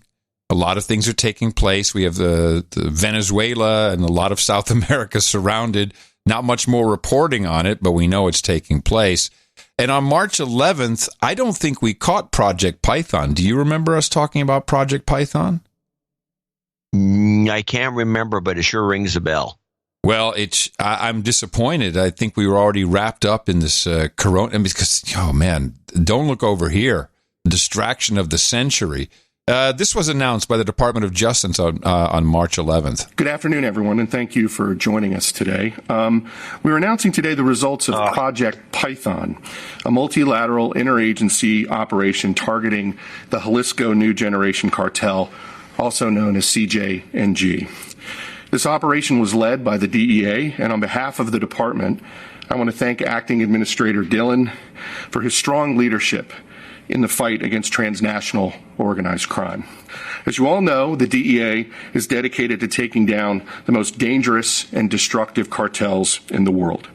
Project Python began on September 1st, 2019, and it culminates in today's announcement. As Acting Administrator Dillon will describe in more detail, Project Python was unprecedented in both scale and complexity. The DEA, through its Special Operations Division, coordinated and deconflicted more than 350 field investigations to investigate and identify the global networks controlled by CJNG. This entailed not simply the management of investigative activities, but also the careful coordination and synchronizing of domestic and international law enforcement operations. More than 100 investigations will now form the initial target deck for Project Python. Woo! And we will continue to investigate and analyze the roles that these individuals play in CJNG to identify and map out the cartel's logistical nodes and pathways, and to link investigations and prosecutions. Unprecedented in scale and complexity. Yep, that sounds like Python to me. The computer code. Well, cute. Well, yeah, this is not played up at all. There's some other stuff going on, too, and there's bars doing something, and there's some unsealed indictments, and more sealed indictments. The sealed there's sealed indictments. Tons of unsealed indictments. Yeah, it's a coming. You can't get away from it. Yeah. That's all I have for now. I mean, we could go on for another 4 hours easily. I don't think we get any better as you go along. No, I want to get back to the grind, man. There's a lot to investigate, a lot to research. We'll be on it for Thursday's show. Yes, and I want to thank everybody again who has been sending in emails. There's a lot of expertise amongst our producers of the No Agenda show. For instance, all I had to do was ask about these tests, and we got actual lab technicians. I have assays, copies of panels. I mean, I know all the terminology. And your assay. I love the term. They keep saying assay, and whenever they say ELISA test, when you work in a lab. Yeah, and the ELISA test. So like ELISA test. But it's fantastic, the resources we have. So keep it coming. Of course, it is interesting to note that I can barely keep up with the email because people send a lot more, and it's a lot longer. Do you get that as well? Did you notice that the notes are much longer? Some of the notes are very long. And I will mention this, since I was referred to it earlier, some of these videos, the one linked in the newsletter for sure, the woman who's doing these reports from the hospital showing that the beds are open, ready, and available, as opposed to what you were being told by NBC. She says that she's getting swamped with these videos from all over the country because everyone's going out and filming their local hospital. And she says she can't take them anymore. It's too much unless you have a coordinated, like a video of the local news channel saying, "Oh, hell's breaking loose," and then you can take a picture of something showing it's not breaking loose. Right. Unless you have that, I don't want any more of these. It's just I'm swamped. Yeah. And I think this is what's going on right now.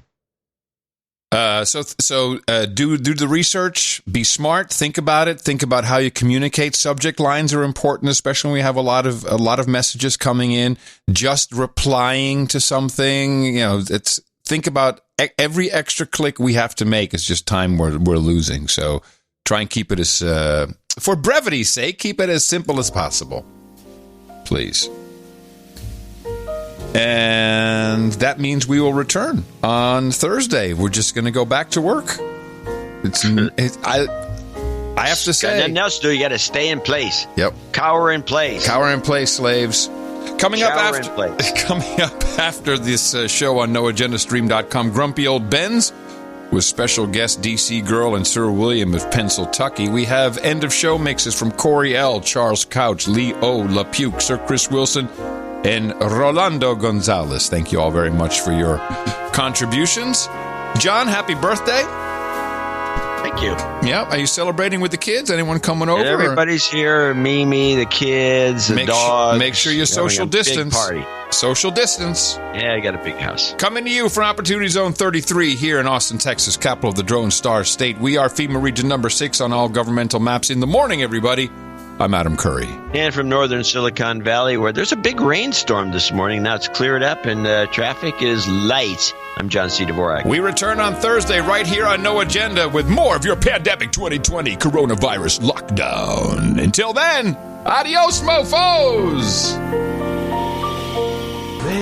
When I left the United States Senate, I became a professor. You're scaring the children. The press say Trump will lie about how many people will die. It's all a guess. He should listen to those who are the best. Like, I shouldn't be eating cereal. Like, I should be in a restaurant eating sushi. I don't think we get back to normal. Come to Chinatown. I like to be close to the children. Oh, yes, indeed, Trump lies. And people continue to drop like flies no matter what Orange Man said. And COVID-19, for all we know, will continue to grow and grow. Orange Man just shakes his fist. He needs to listen to the scientists. Listen to the scientists. Listen to the scientists. Listen to the scientists. Listen to the scientists. Don't listen to anybody that doesn't know what the hell they're talking about. They're just talking out of their ass. Get your shit together, humanity. Start listening to your scientists. My name is Greta Thunberg, and I want you to panic. Dr. Fauci, thanks so much, as always, for joining us. Good to be here, bro.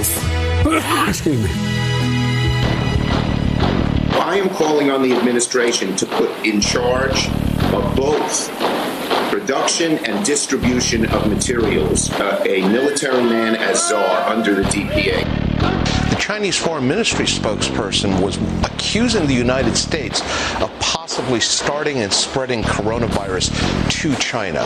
When the Chinese officials are making these sorts of claims, and they are such a major producer of American drugs, there is an implicit threat there. Guess what, bitch?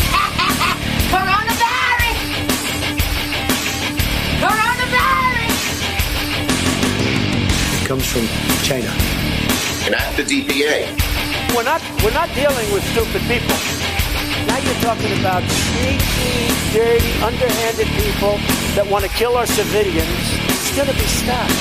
Chinese virus. It's going to be stopped. Because they asked me what I do, and I said, I'm going to bomb the shit out of them. It's true. I don't care. I don't care. They've got to be stopped. Some people would say an act of God. I don't view it as an act of God. I would view it as something that just surprised the whole world. Enact the DPA. I called for a ban from people coming in from China. Really, we should probably get rid of about another 75-80% of just 2 or 3 that I like in this room. I think that's a good way of doing it.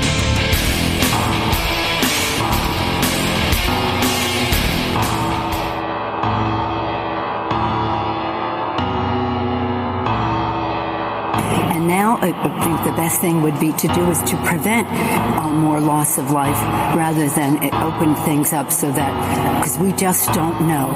We have to have testing. That's what we said from the start before we can evaluate what the nature of it is in some of these other regions as well. I don't know what the purpose of that is. I don't know what the scientists are saying to him. I don't know what the scientists said to him. When did this president know about this? And what did he know? What did he know and when did he know it? I don't know what the purpose of that is. Okay. I don't know what the scientists are saying. Testing. 1, 2, 3, 4, 5, 6, 7, 8. I haven't seen a hooker for a year. Okay. We have to have testing. 1, 2, 3, 4, 5, 6, 7, 8. I don't know what the purpose of that is. Okay. I don't know what the scientists are saying. Testing. 1, 2, 3, 4, 5, 6, 7, 8. I haven't seen a hooker for a year. Okay. We have to have testing. 1, 2, 3, 4, 5, 6, 7, 8. We just don't know. We'll have ways of monitoring people. Dr. Burks. They told us to be inside. Treatment technology and testing. We just don't know. We'll have ways of monitoring people. Dr. Burks. They told us to be inside. Treatment technology and testing. We just don't know. We'll have ways of monitoring people. Dr. Burks or yesterday. They told us to be inside. Treatment technology and testing. We just don't very know. Successful. We'll have ways of monitoring people in countries that are undeveloped. Dr. Burks can do it here. Dr. Burks. They told us to be inside. They're not. The best podcast in the universe. Mofo. Dvorak.org/NA. Coronavirus.